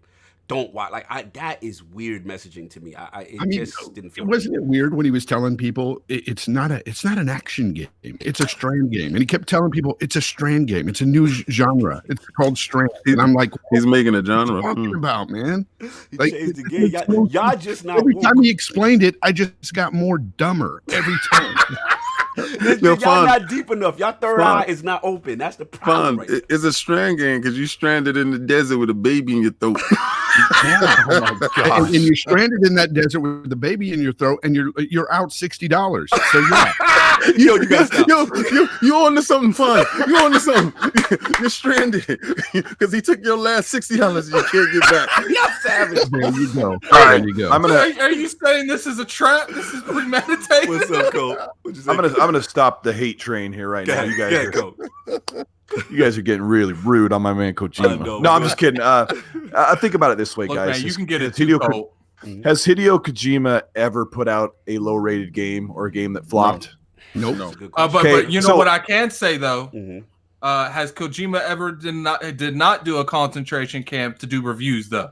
Because we all know how that review for Gears 5. They made you sit in a room for 3 days and do it. You don't want the Metal Gear one, right? Which one are you talking about? Yeah, they literally flew people out to their headquarters and made them review it there. That was him though? I don't remember. That was his game. That was the game that they were talking about. Yeah, but Cole, go ahead. Say what you were saying.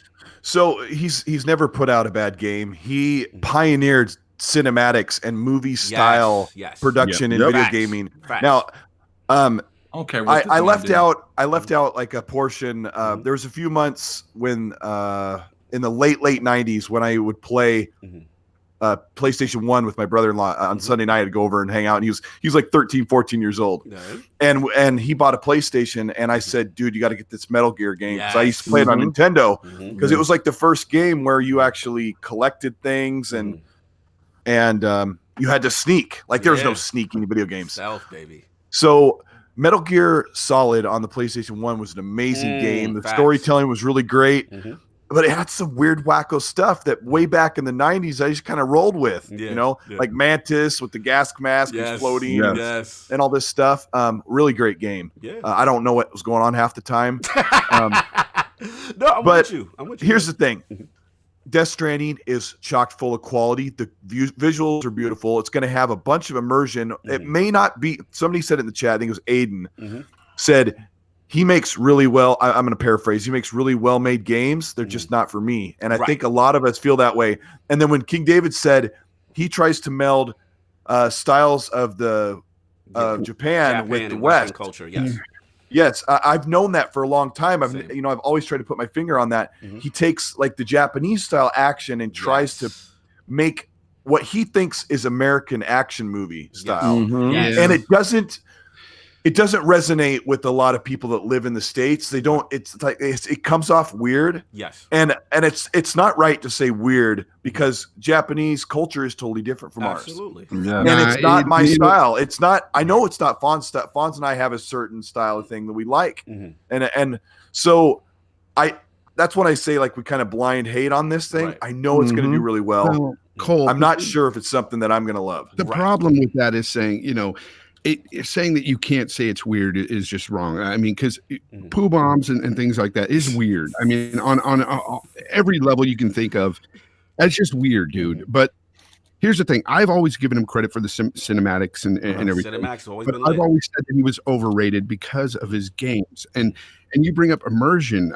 I don't feel like I can get immersed in this world. And most people can't because they can't understand it. To me, that goes along with the immersion of a game. You have to understand what's going on. Let me jump in because this is good discussion right here. First of all, shout out to JD Gamer for the $10 You know what? super I chat. just want. Hold on, let me get that super chat. Went into GameStop and I asked about Death Stranding. They said they don't know what it's about, but it's Kojima, so I should buy it. I really want to know who is going to buy this. I know it's winning awards. Look, I hear what both of you guys are saying. You know what, JD? You're on. He's on to something. Now, here's the thing. Well, both Colt is making a good point in the fact that the merging of these two type of cultures and the two type of thought process with the games, and obviously what Fonz is saying. See, where I stood at is like I was with him, the Metal Gear Solid. I think the one, what was the one? I think it was PlayStation 2 where it started off on a ship, right? And it was the demo. Yeah. That one I was really into. I felt the graphical fidelity was fantastic. It was the first time you was able to hide bodies in a locker, and he was doing a lot of innovative things gameplay-wise, right? Then what happened is as we started to go, you go to Big Shell, you go to these other places, the narrative started to get too out there for me. And I think that's where I'm on the Fonz camp, where it's like, it's just this fake deepness. You know what I'm saying? Like, this narrative stuff that is trying to Don't say fake deepness, man. It's just People trying come to at make, you. like, look, dude, when one of your things in the game and you like, well, who could it be? The Lolly Lalu Lalu? I almost turned the game off. I was so disgusted. Yeah. I was like, what is this? What? It's just nonsensical stuff. I called Sovereign. I literally picked up my phone and said no. And I called Sovereign and said, what did he just do to my game? Because the game was so fire and it just started to get over the top with the narrative. And again, you know, for people who understand it, more power to you. You know what I'm saying? I'm not that woke yet. I'm Which not is zero. That's just me. But continue, then we move on. I'm sorry. It's like I said, if you want to play this game, I'm gonna buy cool. it. I'm gonna buy it.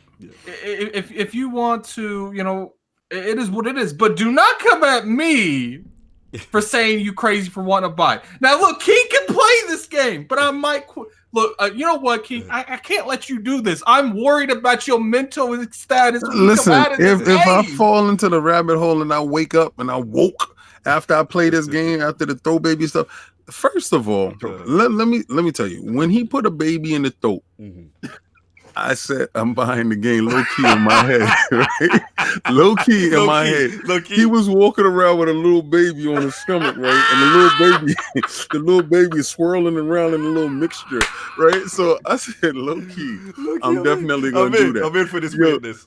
Yo, listen. Just like Fonz watched in horror as he put the baby inside the pool of dirty water, and the baby was like.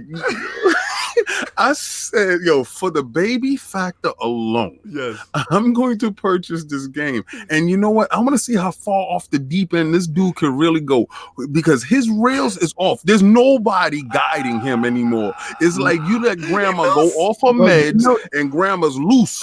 And I'm about all that grandma's gonna bring. I'm about all of this, and I just can't wait to come back and talk to you guys about it. You remember back in the day when we were kids, they used to have this thing called Tamagotchis? Yes. Okay, the baby's like a Tamagotchi in the game because you have to make sure the baby's good, his happiness level, everything. And that's another aspect about the game too. So that's another mechanic you have to deal with. And it's one, again, like I said, with all the other stuff, I just don't want to deal with. Addy, get the super chats, brother. Get the super. But yet, Fonz and I were happily braiding our horse's hair and tails. And Get him, Colt. Get him, Colt. Get him, Colt. I ain't got no shame in that because at least I understood what that horse was about. You had that deep connection with your horse. So you biased. You biased. So you mean to tell me, Fonz, you didn't have to go to your local store and, you know, make some crack or something so you can understand the story, what's going on? You didn't need to get under the influence to understand the logic that's being played right in front of you. Shout out to Jonathan B. Open your third eye, King. Shout out to the JD Gamer $5 super chat. I'm not paying $60 to throw poo bombs and pee on things. If I might try it if it ever goes to Game Pass. It's a Game Pass type game as far as I'm concerned. Shout out to Delilah HD. $10 super chat. Great show. Finally able to catch it live. What's up? He said it's a Game Pass type game. That's a slap in the face to Game Pass. How dare you? Fonz, the disrespect. How dare you? We go. You know what, The Fonz? level of disrespect. Fonz, I say this, right? And the reason why I can see his train of thought with that, because I think he's on to something with that, right? The fact that it goes inside Game Pass, anybody that's sitting on the gate that doesn't have the $60 that want to understand what's going on, inside Game Pass, it allows you to take the game, digest the game without the fear of loss. So I can see it. If it would go in there, I think it would get a whole lot more views. I think a lot of games should be in Game Pass, but again, they have to purchase that game and put it in there. They spend $19 million on Devil May Cry, and to put this game inside some Game Pass, it will cost a boatload more than $19 million. Yeah, it's definitely a polarizing title. We spent a lot of time on it. We've got new awards. Shout out to Delilah HD with the last comment on it. Death Stranding will have something for everyone. Stealth and sandbox, fetch, delivery, etc. I hope the story comes together. We do too, because I don't understand it. But that's just me. Moving along, man. Borderlands 3 is out here, man. Out in the street. It has released this week, and I just wanted to break this down, probably from three perspectives. One would be, there's a lot going on in reference to the review code situation. You know what I mean? Not a lot of outlets did get it, and want to talk about that. And then, as far as how Gearbox is handling it. And then the other thing is, obviously, we did hear some technical issues. I want to shout out your boy, the leader of the RDX, Dealer Gaming, made some comments in reference to it, as far as frame pacing, frame rate, all that good stuff. I want to talk about that. And then the third part will be about the gameplay. So let's start back with Lord Colt. One, I know you've been playing it, you know what I'm saying? So we'll get into that, but I want to start first with, were you aware of like the review code situation about what was going on and not a lot of people getting their hands on it? Yeah, Dealer was, I don't know if he said this, but he was supposed to get, he probably doesn't want to, I don't know. He was supposed to get the review code and he didn't. Okay. Some of the people in the community were like, hey, I've been asking Gearbox over and over. One of my friends, that is a content creator, was like, I've been asking over and over for this and I didn't get a code. And I said, hey, I messaged him last time, like, Drew, nobody got a code. Nobody got a code for this. I don't know. There's kind of some weird stuff with Gearbox. Now, Gears 5 went through a lot of problems a week after a review people got it. And the Coalition and Xbox were all over social media saying, we hear you, we're working on it, we're doing this is the problem, this is on the server, these are being patched, your progression is saved, your progression is coming forward when all the patches come through. There hasn't been a single word from Gearbox or from Borderlands social media saying anything about performance issues. They haven't spoken up, they haven't acknowledged it, they're not fixing it. That needs to be taken care of. Now, have you also experienced any performance issues though? Did you?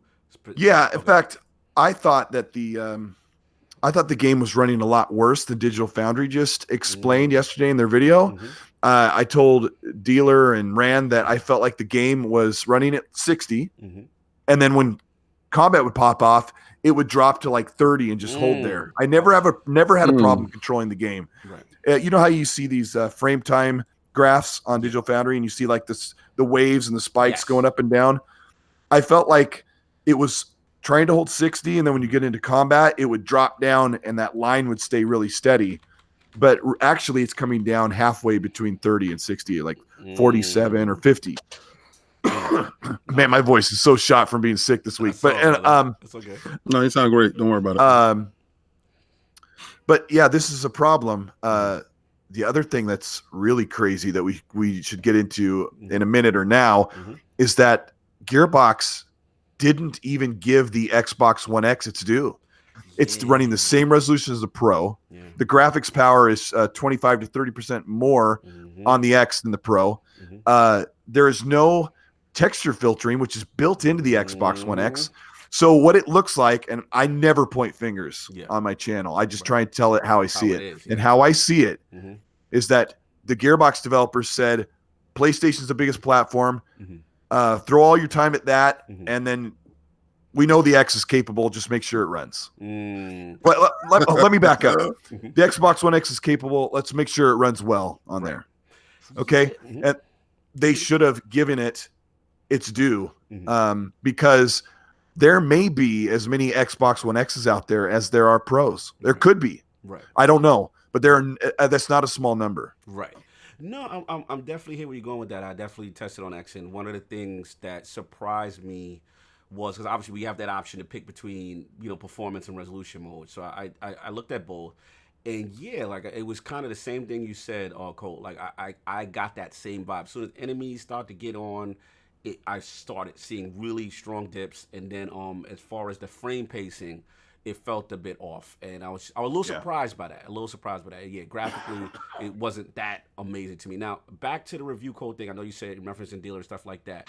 Do you feel it is strange if a dev, limits the review copies in the fashion that Gearbox is doing? Because I've seen both sides of it. Some people say, "Yo, this is shady." How come they not giving it to everybody, or anybody who talk negative about it, they not giving it to? And then I've heard other people that say, "No, this is not too out of the norm." Shout out to Paul Tassi, a couple other people, because they were saying apparently. Like their review code was like you have to log into like almost like I don't say like a debug type build, but you have to log into Epic to get a different type of access was their version of the review code. So Colt, where do you stand on that side as far as the way Gearbox is handling the dissemination? This is not normal. It's not normal for review codes to go out just to North America or the United States. Windows Central didn't get one. Yeah. A whole bunch of people didn't get a code. I think Digital Foundry didn't even analyze this till this weekend when they had the game in hand.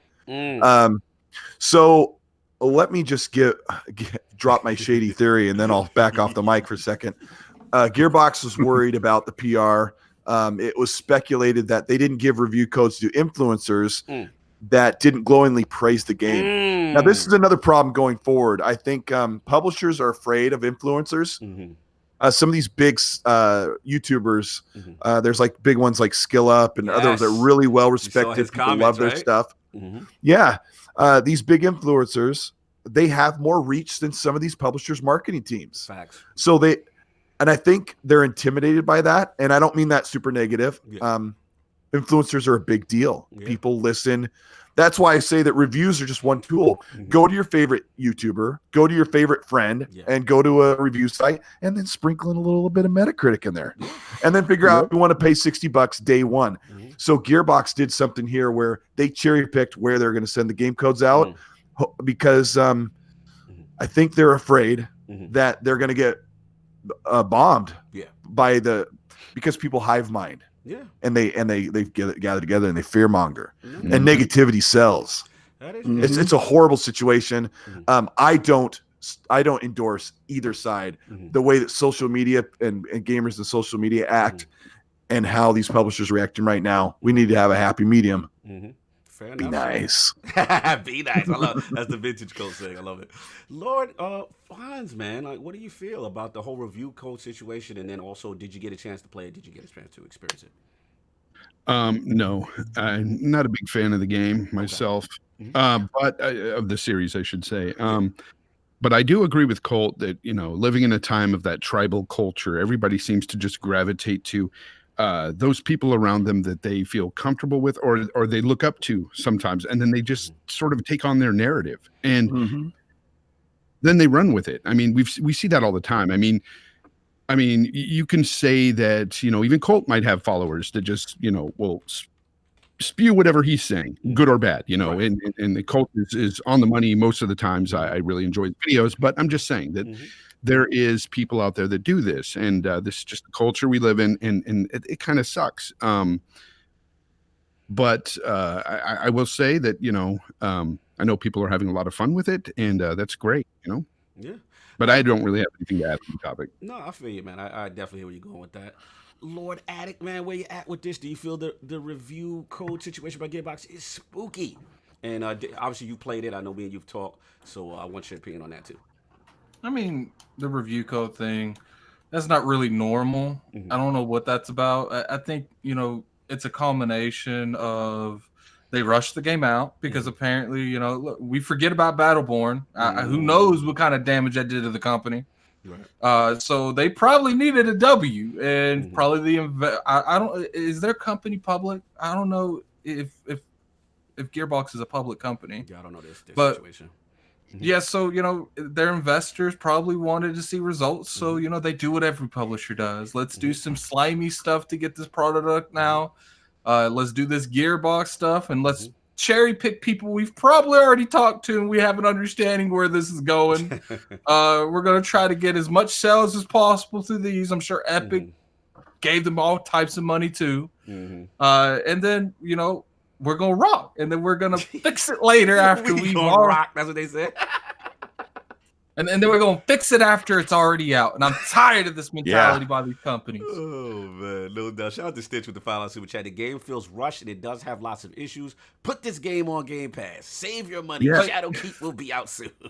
Every time I play this game, like they, the performance, it hurts the the atmosphere of playing it. Like I feel like really because I have about I think 3 or 4 hours into it.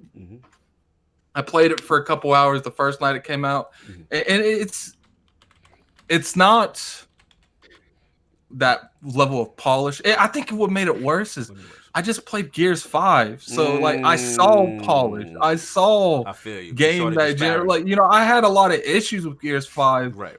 But at least I felt like I was playing the game. Like this, it just feels like this is cool. I killed the same. I killed the same psycho 15 times. Oh, there's some strags. I killed that. Like, it felt like it was missing that that world reaction. Like, and that's just always been Borderlands, and that's not necessarily make it a bad thing. I love the guns. I like what they did with the guns. I like a lot of the the small thing they did with the animations and how the stores look now. Yeah, but like.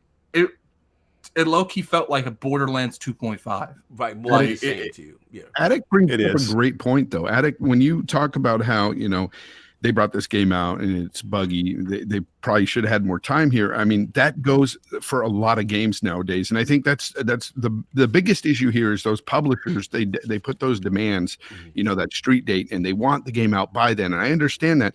But sometimes I think these publishers need to understand that you got to let the developers work. Yeah. And I think that's the main issue, because what happens when a game like this comes out? Do they attack the publisher? No, they go straight after the developers on Twitter, whatever.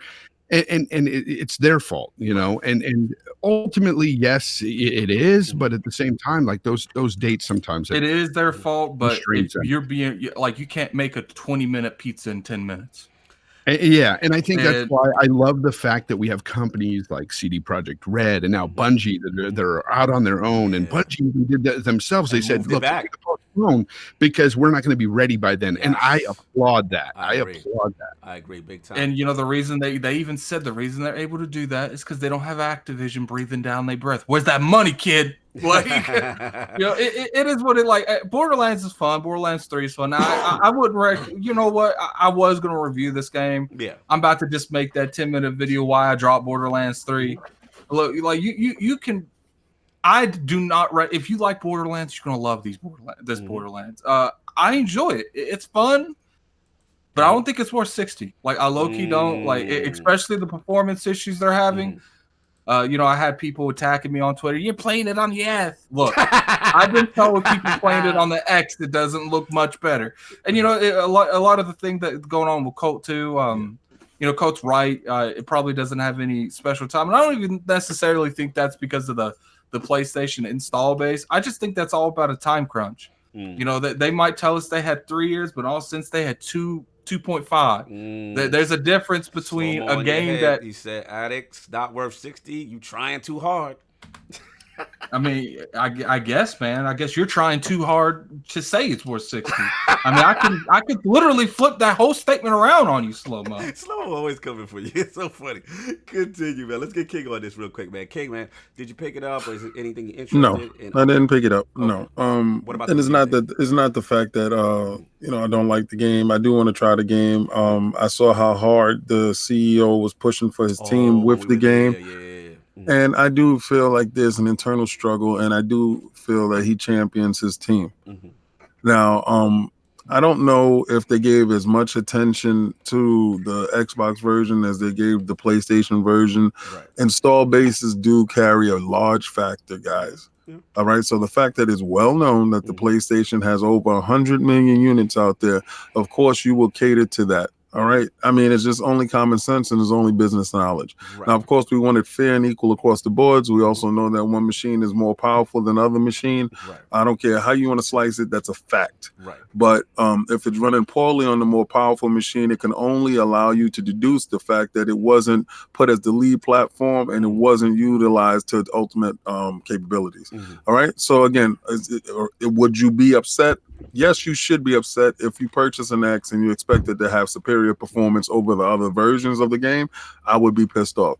Now, as far as you giving out review codes and you're afraid, this is the culture that we live in now, guys. This is the culture that we are manifesting and we are pushing forward. We have companies saying that they're afraid of negative reactions. Companies should not be afraid of negative reactions. Companies should be welcoming what's wrong with our game and how can we make it better. But it got to the point now that any negative review, any negative thing gets a tribal mentality going forward, and it starts to push this stuff down. You start to push Metacritic scores down. You start to make people walk away from a game that doesn't get life and it needs life.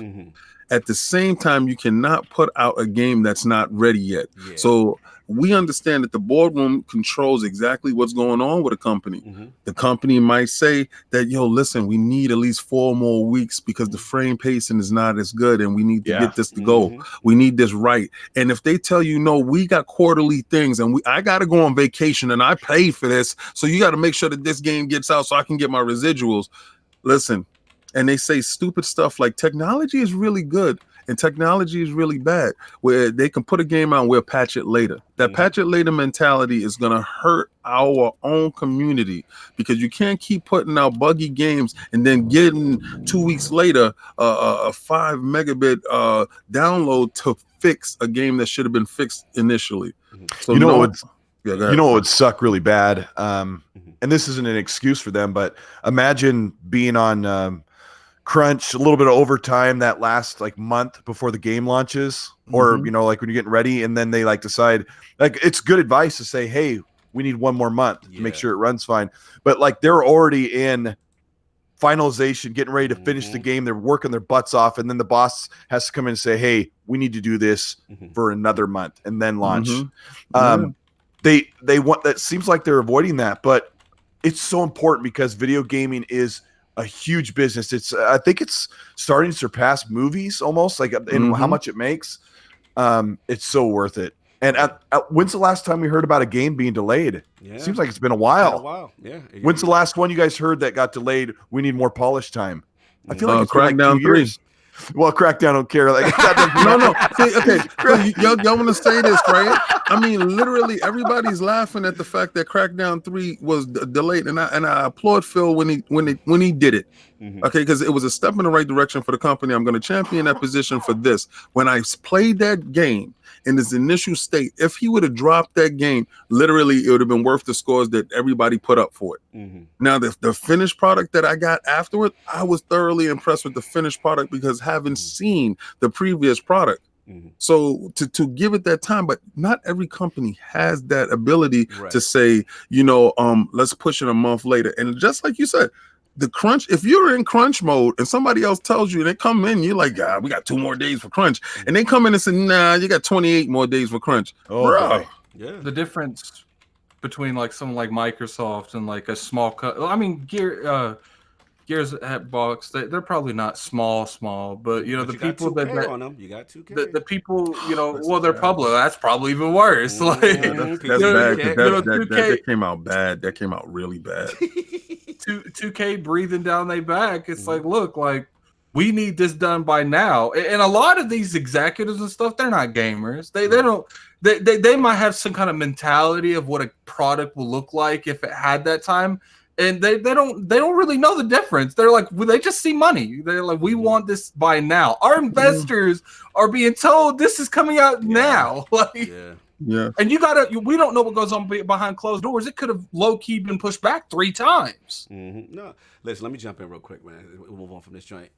Look, shout out to, like I said, Dealer, who put that thing out, a tweet. That was a great tweet, because I was experiencing the same thing with the X version. I was surprised because I was like, this is a game, in my opinion, the X should handle no problem. I didn't feel it was that, graphically, the fidelity was that crazy, you know what I'm saying, from Associated. But that's just me.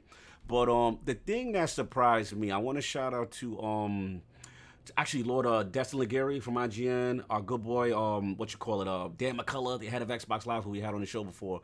And they both tweeted some scary stuff to me, man, about the cloud saves and how people were losing progress, and that rubbed me wrong.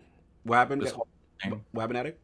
The whole game feels like a rush product. Yeah, that's the part that concerns me. Now, is that just exclusive to the Epic Store issue? Is that only them? I mean, I'm hearing stories of people, their characters completely deleted, lost progress, got to start from the beginning. That's spooky. You know what I'm saying? So I got an issue with that. That can't possibly be Epic Store. There's something wrong. Yeah, look at you caping for Epic now. Like, it's not Epic. It's gotta be. It's definitely not that. Okay, like are we sure they didn't delete it themselves? Listen, man, as much as we've been caping for Epic, we gotta call it down the line. Fair is fair. It is spooky. And I remember they just announced cloud saves as a feature recently, so I don't know if they don't got this thing really, optimized yet. But look, so that's that. As far as gameplay, I got a chance to play it for a few hours or whatever. Classic Borderlands, over the top. You know what I'm saying? The guns feel good. It's a fun game. It's vintage Borderlands. You know what I'm saying? I picked Zane. I like the character. You know what I'm saying? The low abilities, stuff like that. And I think you said it best. I think it's just like, it's one of those things that if you love Borderlands, you're in. You know what I'm saying? If you never was a Borderlands fan, I don't know if this one wows you to get you over the top. You know what I'm saying? So, that's just pretty much what I got on it, man. But I got to say something about sequels real quick, because there's a double standard. Please do. We really have to be real that sequels are more of the same that we love. Yeah.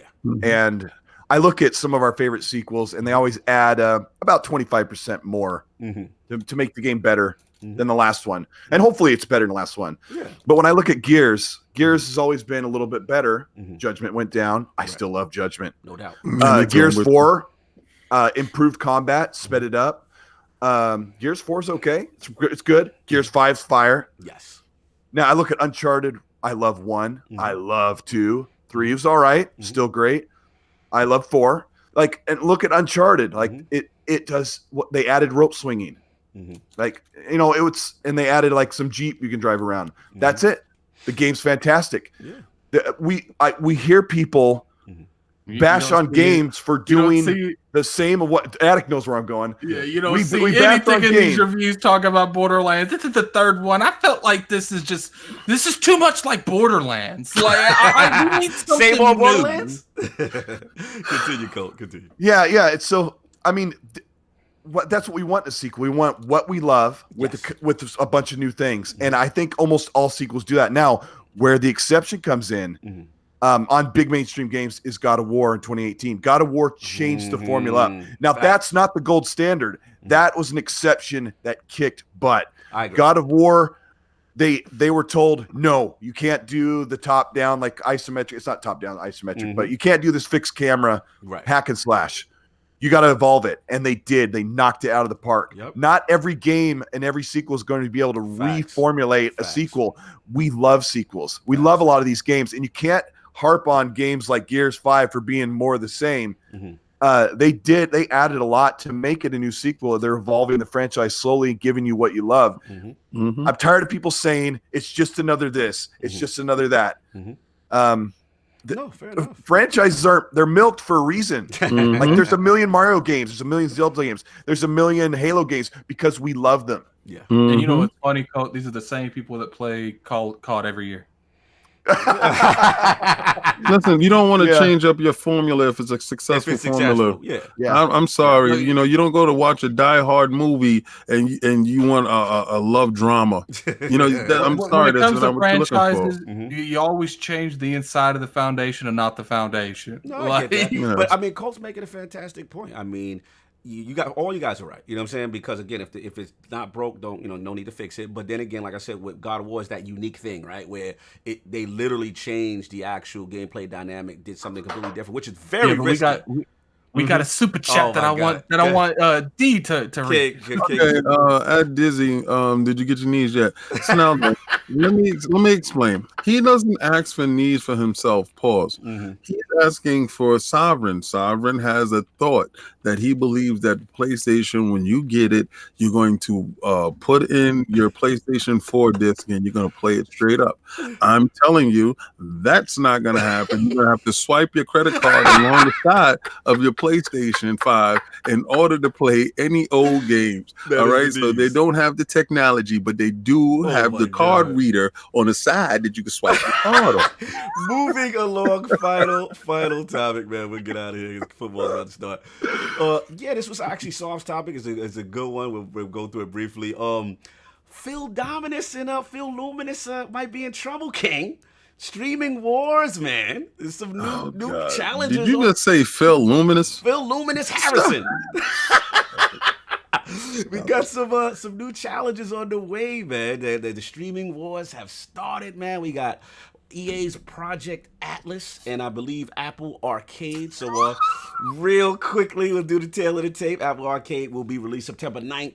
It's going to be $5. It looks like a month for 1 to 6 people. It's going to be on mostly all, Apple devices. There will be a controller and 100 exclusive games to start. And then we have EA's Project Atlas. There are people that are now saying that they're getting access to it because I believe there's like a technical demo. It kind of came out of nowhere, you know what I'm saying? But yeah, pretty much if you have an EA Access Origin account, you can sign up, you get part of this technical test, you know what I'm saying? So I think the games right now for testing, for streaming, are FIFA, Titanfall 2, Need for Speed Rivals, and Unravel. So that is the latest entry into the streaming war. So I want to bring this to the table, you know what I'm saying? Start with Lord Colt. Like, how much of a threat do we think both of these pose to Project xCloud and Google Stadia? So let's start with Lord Colt Eastwood. I don't know. We haven't heard enough about xCloud. Yes. I don't even know how many games we're going to get with it other than like a list of 25. Yeah. But I do know that xCloud has the big infrastructure. So I think xCloud will be leading the streaming, so it doesn't really matter. I think they're going to lead the way, and they're going to set the example of how streaming is going to work. Are you saying that from your insider knowledge that you saw what was going on at E3, Colt? Hey, I got to stand there and talk to Bill Stillwell for salute to the Great Wall for a little bit. Like, he was like, I know who you are, Colt. I was like, no way. No, yeah, like he was like an old friend. It was really cool. Awesome, really. Awesome guy. Yeah, they're really excited. They look really confident. Did you guys notice that when you were there at E3? Absolutely, man. We touched it, and when we were playing it, like I said, again, there were control conditions, but it was wireless, and the data center was about 400 miles away. And Cole, I'm gonna tell you right now, I played Halo 5. I didn't have any discernible lag. I was very impressed. So yeah, we all of us here, you know what I'm saying, for the most part, we touched it. So I guess real quick, Colt, though, with EA, any concerns with them at all making a mark or even challenging Stadia in any capacity? They're huge, but and they have really big games, but they're not very well trusted, are they? People have like the bad taste in their mouth about EA. So should I give them a subscription fee per month? Will I give it a try? But I think lots of people are going to try Stadia. Yes. Lots of people are going to try xCloud. Lots of people are going to try EA, and that's where it's gonna be that thing when everyone launches. We're just gonna find out who stays around where. But I think EA does have a big impact. No doubt. Shout out to Brad, final super chat. Hail, Kojima has never made a bad game. Why are gamers worried? Give Halo to the coalition.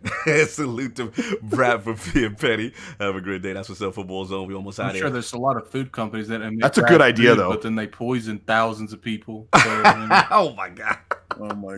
Lord Fonzerelli, the champion of streaming. My man. I give you a special intro. What do you feel about the new challenges on the scene to Google Stadia and xCloud with Apple Arcade and Project Atlas? And Fonz. What do I feel about streaming? Yo, he had to unmute He fell out of his chair. He probably fell out of his chair. Let's go, Fonz. The Fugel. I'm looking at this and I'm Lord like, Fugel. I'm like, they're not going to call on me for this topic because they know how I feel. Let's Look. get it, Buzz. I don't care who it is, EA, whatever. I mean, Fugel. You got them all in there now. Say something nice. Say I something. think Microsoft has the best shot. Yes. I think they got the best shot because they have the games to back it up. Yes. They have a library already there, and that's the thing with these other services that it's just not there. It's not an option for them. It's just all or nothing. Right. You got streaming, or you got nothing. Mm-hmm. Well, Apple in Apple Arcade's defense, they are downloadable. We just have to put that out there. and we can talk about the quality of games there, right? Listen, I can't comment on the quality of the games. I think Annapurna Interactive has one game I vaguely heard of that's on their list. But continue. Yeah. So, but I mean, I think Microsoft has it in the bag just because of it being an option. Period. Because it's something like this. Look, I would not want to stream anything. That's just not my thing. I want facts. However, if I'm at work and I got that downtime, I might get out my phone and play something on Xbox Game Pass. Bro, wait, Fonz, hold on, I gotta stop you because I'm so proud of you right now. The fact that you just said that, like, bro, you were so anti, not even consider it. The fact that you thought of one use for it, I am proud. My heart swells. Continue. Hey, man, I mean, seriously. I mean, I can imagine myself maybe trying to get that daily done or whatever. Now, you know what I'm saying? Exactly. It's just something to do. It's not like I'm going to go into a big raid or anything on this streaming platform, but or I might fraud it and do that. Who knows? We'll see. But it's just one of those things where I can see the appeal in certain scenarios. Yes. And that is what is appealing about Microsoft service, the fact that it is an option. But for Stadia and EA, when you buy the games there, it doesn't transfer over to your physical hardware games. And that is a big issue. That is a problem. And I think that they need to fix that in order to make that more appealing. But Microsoft's gotten the bag. No doubt. He feels Microsoft still got it. Lord Addict, man, you got to touch Project xCloud, we know. But what do you feel these are serious threats coming into the scene with EA, Project Atlas, and Apple Arcade? It's like Fonz said and Colt. They have no foundation. Project Stadia is the only streaming service that I can see even do remotely good in this field. Yeah. They're building a house. Microsoft and Google already own the whole mansion. So I highly doubt it. Like, if I were to put a percentage on these other products doing anything, I'd give all of them like a 10 to 15. And Microsoft and Google, like, the majority of it. Okay, all right. Shout out to Han Solo laughing at the mere mention of Apple Arcade. So let's get Lord King in here, man. You are another person who touched the magic of xCloud. Now we got new challenges on the scene, King. We got to duck down. Do we got to get low? Oh, boy. All right. So Apple Arcade is going to do fantastic. Apple Arcade is going to knock it out the park. Apple Arcade is going to do numbers that will make you guys jump back and say, are you serious? Really? You know why? Because there's millions of Apple phones out there. So they already have an install base that's ready to rock from the jump. And they're going to be pushing that narrative through your phones. Good. Let's put that to the side. Yeah. Knowing that your little phone device is not going any place other than your little phone device. All right. That's nice. They're going to do that. And that's fantastic. They want to hit those billions just like everybody else. $5 a month is nothing to think about. Boom. Add that to it. My bill. I don't care. I can get to play these games. That's great. And if they happen to turn out to be really good games, good. Stadia is going to be just like Slow Mo Backslap said, Stillborn. It's going to be Anthem. Wow. It's going to be Anthem. Just for the same reason why Fonzerelli just said it's no physical.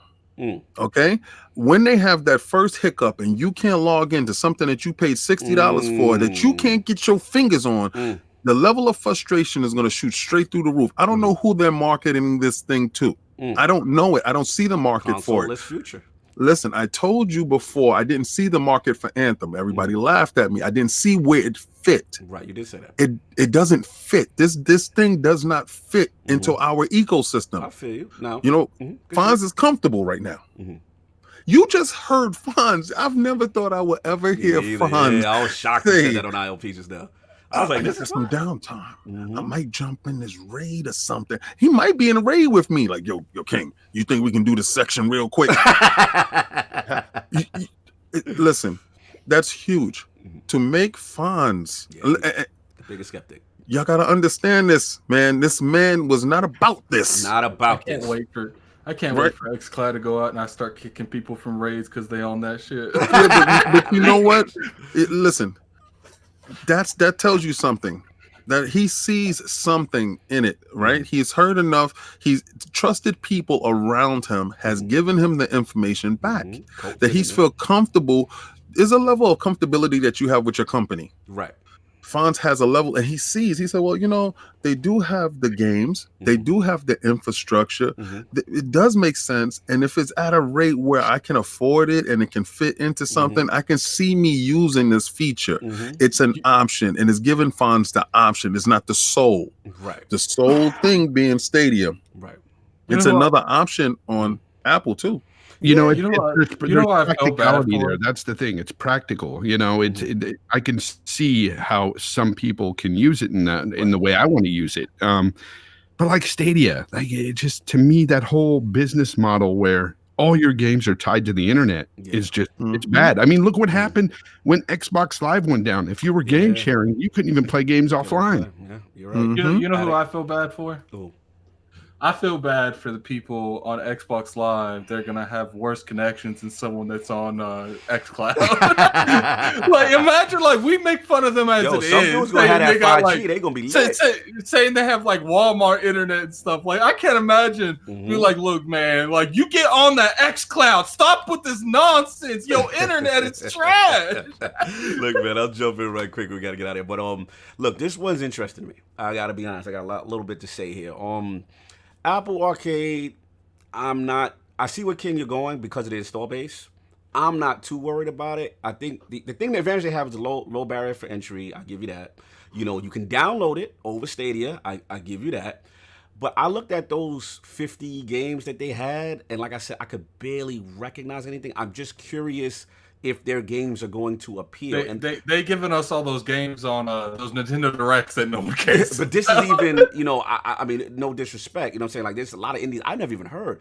And again, we shall see. I don't want to be completely dismissive, but the thing that I'm worried about them is that Stadia has over them is the big AAA games. You know what I'm saying? You can say what you want about Stadia, but they got the Cyberpunks, the Destinies, the Divisions. They got games in that service that are pretty big. So I got to give them that. And then also with Apple's infrastructure that I'm worried about is, like, just to make an app in their store, the process that you have to go through, it's very stringent. And I'm concerned about indies have already started complaining about store visibility, how their titles will be featured in that store. And then Apple has a notorious history of like policies of just removing your moving your game from the store, your app from the store without reason. So it's very difficult.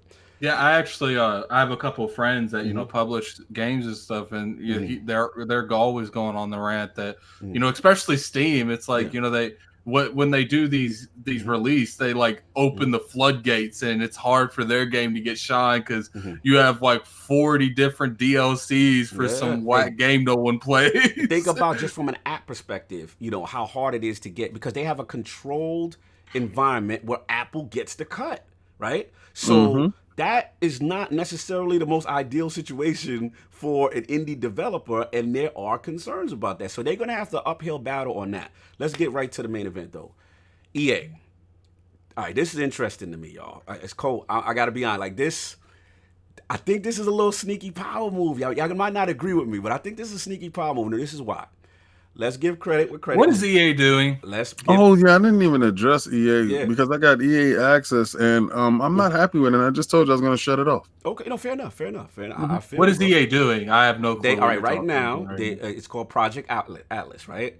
It's available for select users, you know what I'm saying, who have access to it. You can stream their games. I believe FIFA, Titanfall. There's about 4 or 5 of their major games that's on it right now that you can stream, and it's in testing right now. This came out of nowhere. Like, no one even knew they were doing this, right?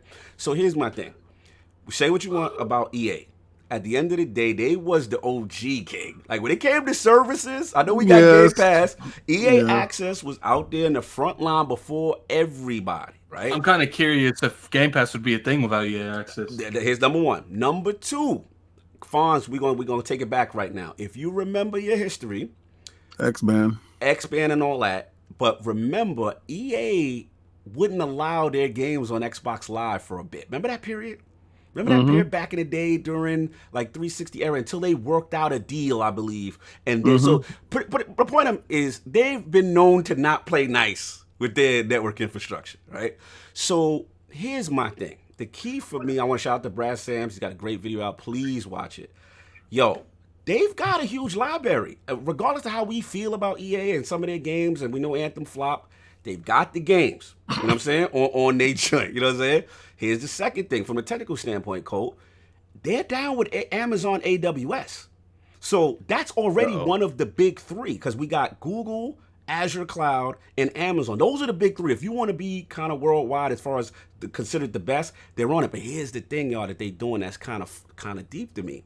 Not only are they partnering with Amazon, they have it structured that they can just...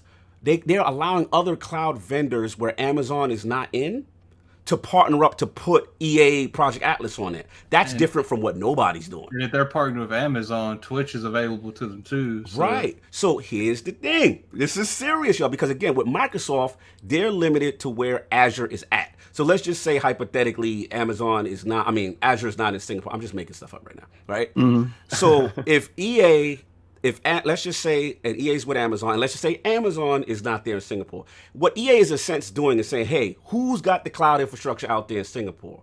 We're allowing and we're working with cloud vendors to also put Project Atlas in these places in conjunction. So that's a bigger reach. You know what I'm saying? Like, to me, that's serious. If you want to throw something else into the mix, you can also, we have to talk about things like marketing deals, because there will be games that are going to be held from other platforms. Oh, you stole my thought. Now, here's where we go. Now, this is the part y'all got to rock with me now. Here's the deal. Again, we talked about the hardball point, right? We spoke to Colt. We spoke to, shout out to Bill Stillwell. Shout out to all those guys on the Project Excellent team. From our understanding, right, as far as streaming is concerned, it's literally baked into the API. All Microsoft got to do is flip a switch, boom, it could be on xCloud, right?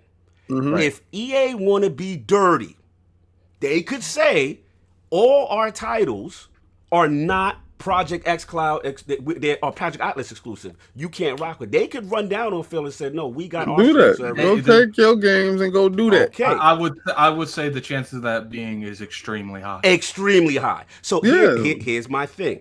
Again, people clown EA, but I looked at the last 2 MPDs, y'all. Guess what's up in there?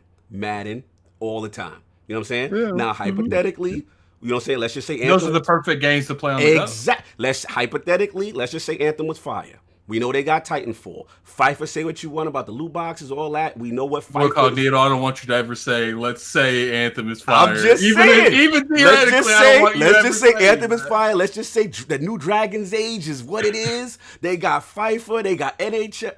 Bro, that's like saying, let's say Andromeda is fire.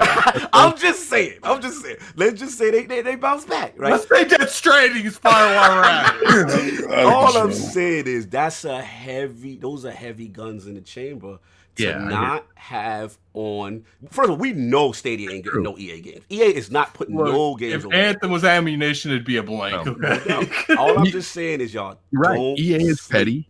EA is very petty. Yes. What's not even be So petty? now- That's just a business move. If they're making a streaming service, they need to pull their product off other streaming services. Battlefield, shout out to Ghost of Supreme. Battlefield's another one that they got under tuck. Apex Legend is under tuck. These are huge games that theoretically could not be on xCloud or Stadia. Okay, take it and go over there. Let's see what happens when you starve. See, when a tree falls in the forest, no one knows that it landed, right? Okay, so y'all jump out and threw your face out here without telling anybody, yo, check it out.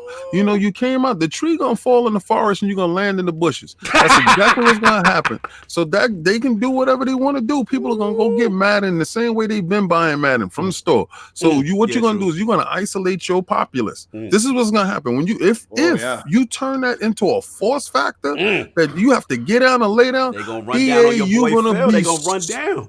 Listen, you're gonna see Phil buy them. So if they try to run down on Phil Dominus Maximus, trust and believe. Walk in with the bro, they're gonna say nothing. Move over here, fam. We taking trust and believe. If they do that, this is what's gonna happen, and this is how he's gonna get the Aurelius. When he adds that EA to the back part of that logo, it's gonna be on the stage thing. That's when I'm gonna give him the Aurelius. It's gonna be Phil Dominus Maximus Aurelius Spencer. Okay, I'm telling you this. You're gonna come on stage, you're gonna see that little graphic Colt where EA's at the bottom with the other magazines up there. You know what's funny? King over acting like he gonna walk in there with like the whole Kage outfit on, man. It's gonna have like nothing but logos. But logos on it. I think King is like that. Listen. And then when he flips around, the EA's on the back. Listen, I'm gonna tell you this, right? And this is how you can gauge how it will go. Anybody on this panel purchasing? Here's the deal. Thank you. Hold on. You might. Not just me. You were forgetting a big thing. Again, this is all speculation. I have no information, no inside baseball.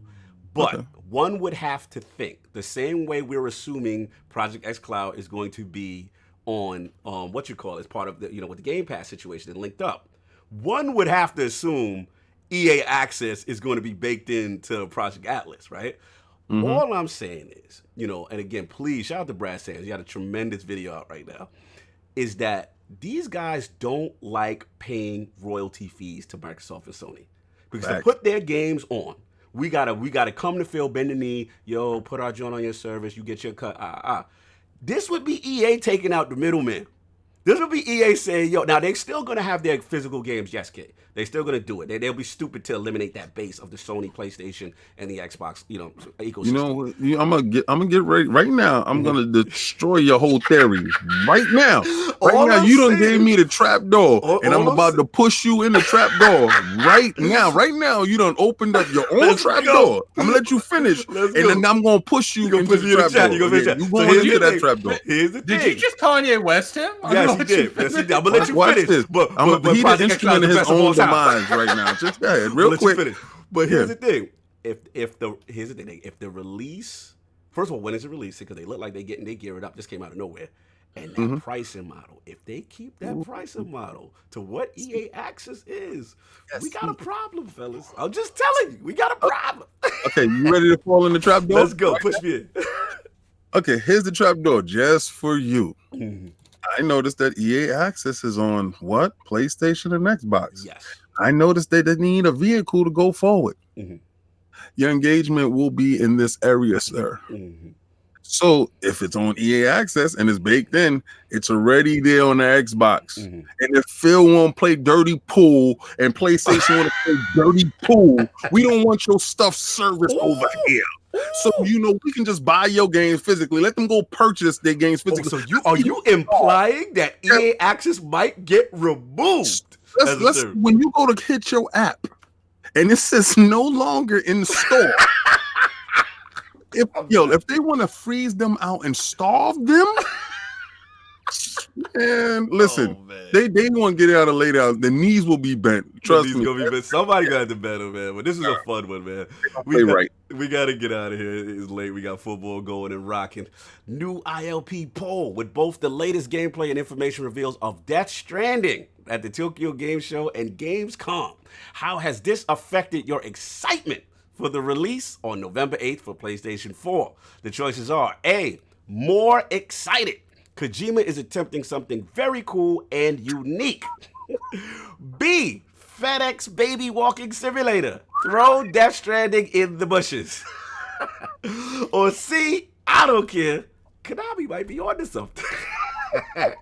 That is the question. Those are the choices. Please rock the ILP vote when it goes up later on Twitter. Lord Colt Eastwood and Fonzerelli with this save. How can the fine people find you? Let's start with Lord Colt, man. Where can the fine people find you? What do you have going on, sir? You can find me on Twitter at Colt Eastwood. You can find me on Xbox Live at Colt Eastwood. You can find me on Steam at Colt Eastwood 99. You can find me at PSN at Colt Eastwood. You can find me at Did you run out? Did you run out? On Epic Store. You can find him on Google Stadia. You can find me on Instagram. Instagram, I post my thumbnails. Nice. And sometimes screenshots at Colt Eastwood. Nice. No, find me first and foremost at YouTube at Colt Eastwood. Subscribe. I am so close. Maybe in a couple weeks, I'll hit 70,000 subscribers. Wow. Bro. So it's been awesome. 2 years, about 2.5 years ago, I think I was at like 1,500 subscribers. Wow. So it's been a really fun ride. Wow. I'm also on RDX every Tuesday night. That's usually the only podcast. I rarely guest on other podcasts because life's so busy. But having the Lords on RDX twice has been like a absolute treasure. When they're on, like I can't even do the show. I'm laughing my head off the whole time. So they just bring like that energy. It's been so cool to be on here. So thank you guys. I really appreciate it. Much respect. Thank you so much, Cole, man. I know this is long overdue. We've been talking a long time. It's so good to have you in the realm, man.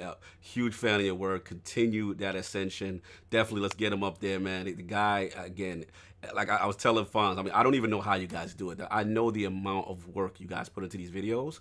And it's tremendous, man. It really is. So we definitely salute, Iron Lord, salute to the RDX crew. You know what I'm saying? Dealer, Zarka, D-Batch, the whole crew. It's like we got 2-6. Oh, you got the Tim Dog too now. You got my boy Tim over there. Oh, man. It's lit, man. Shout out to them. Shout out to the RDX crew. And, of course, Lord Fonzerelli, the grounded gamer talking that Kojima talk. Oh, man. I had to have you for that. I've been doing an outro in forever. What's going on, sir? Where can the fine people find you?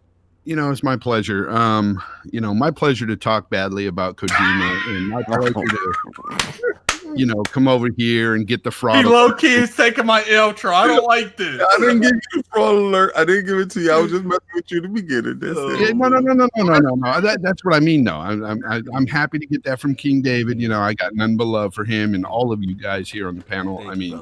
Honestly, like it's a secondary family to me outside of my RDX family, so it's really good. So it's good to have these two worlds collide because, in my opinion, it's the two best podcasts out there. Period. Thank you, brother. Thank you, but I'm biased.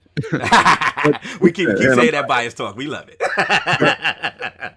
Salute the audience. It's the only two that I support. So anyway, I just want to say you can find me at J Fonzerelli on Twitter and The Grounded Gamer here on YouTube, where I'm making videos.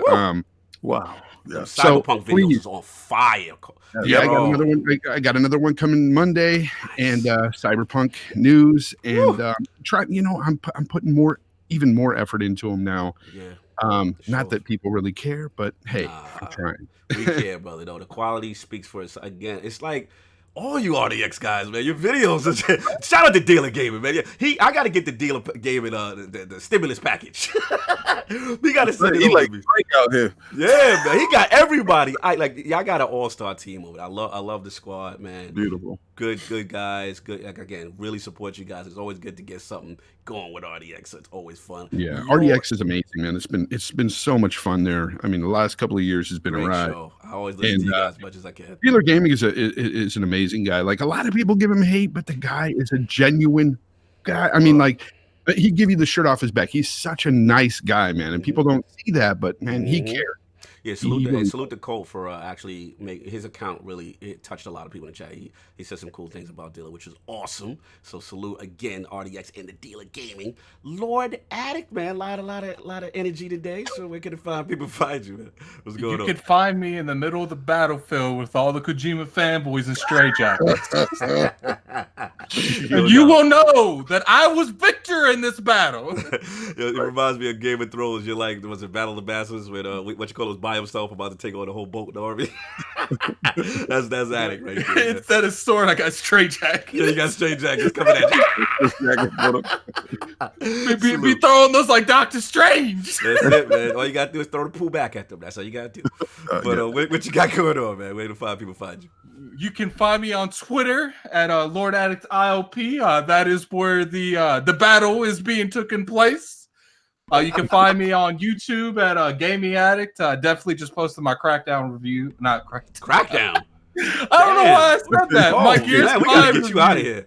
My Gears 5 review. You can definitely go check that out. And until next time, and until this battle is won, we'll see you next week. You already know, Lord King dropping the jewels. Not feeling my EA talk today. I loved it. That's all for you, sir. Listen, I want to say thank you to our esteemed guests, and especially thank you to Colt. You said you fanboyed out when Dilla messaged you, right? I did. Okay. When I saw you, I fanboyed out. Yeah, I did too. I mean, I'm not saying I did. Because we've been on the RDX and stuff, and like, I couldn't believe it.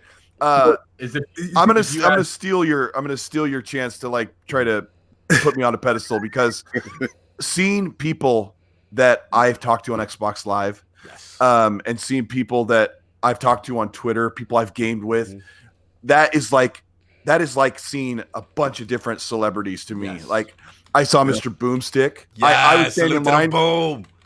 Some guy turned around and goes, "Hey, are you Colt Eastwood? I recognize your voice," because I was standing there talking to my wife and talking to other people.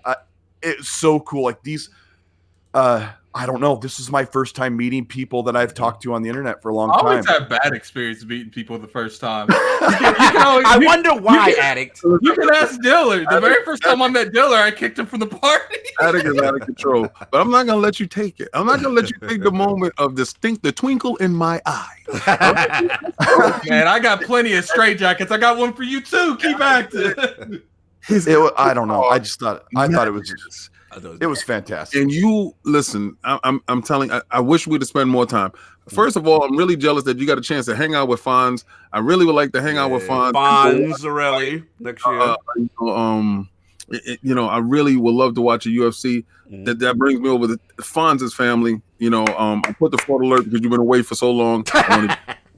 All right. But you guys can catch me at King of the Statues. As you can see, that Superman is right there in the back. Woo. All right. I want y'all to make sure that you go to lordsofgaming.net and just keep following us and understand this.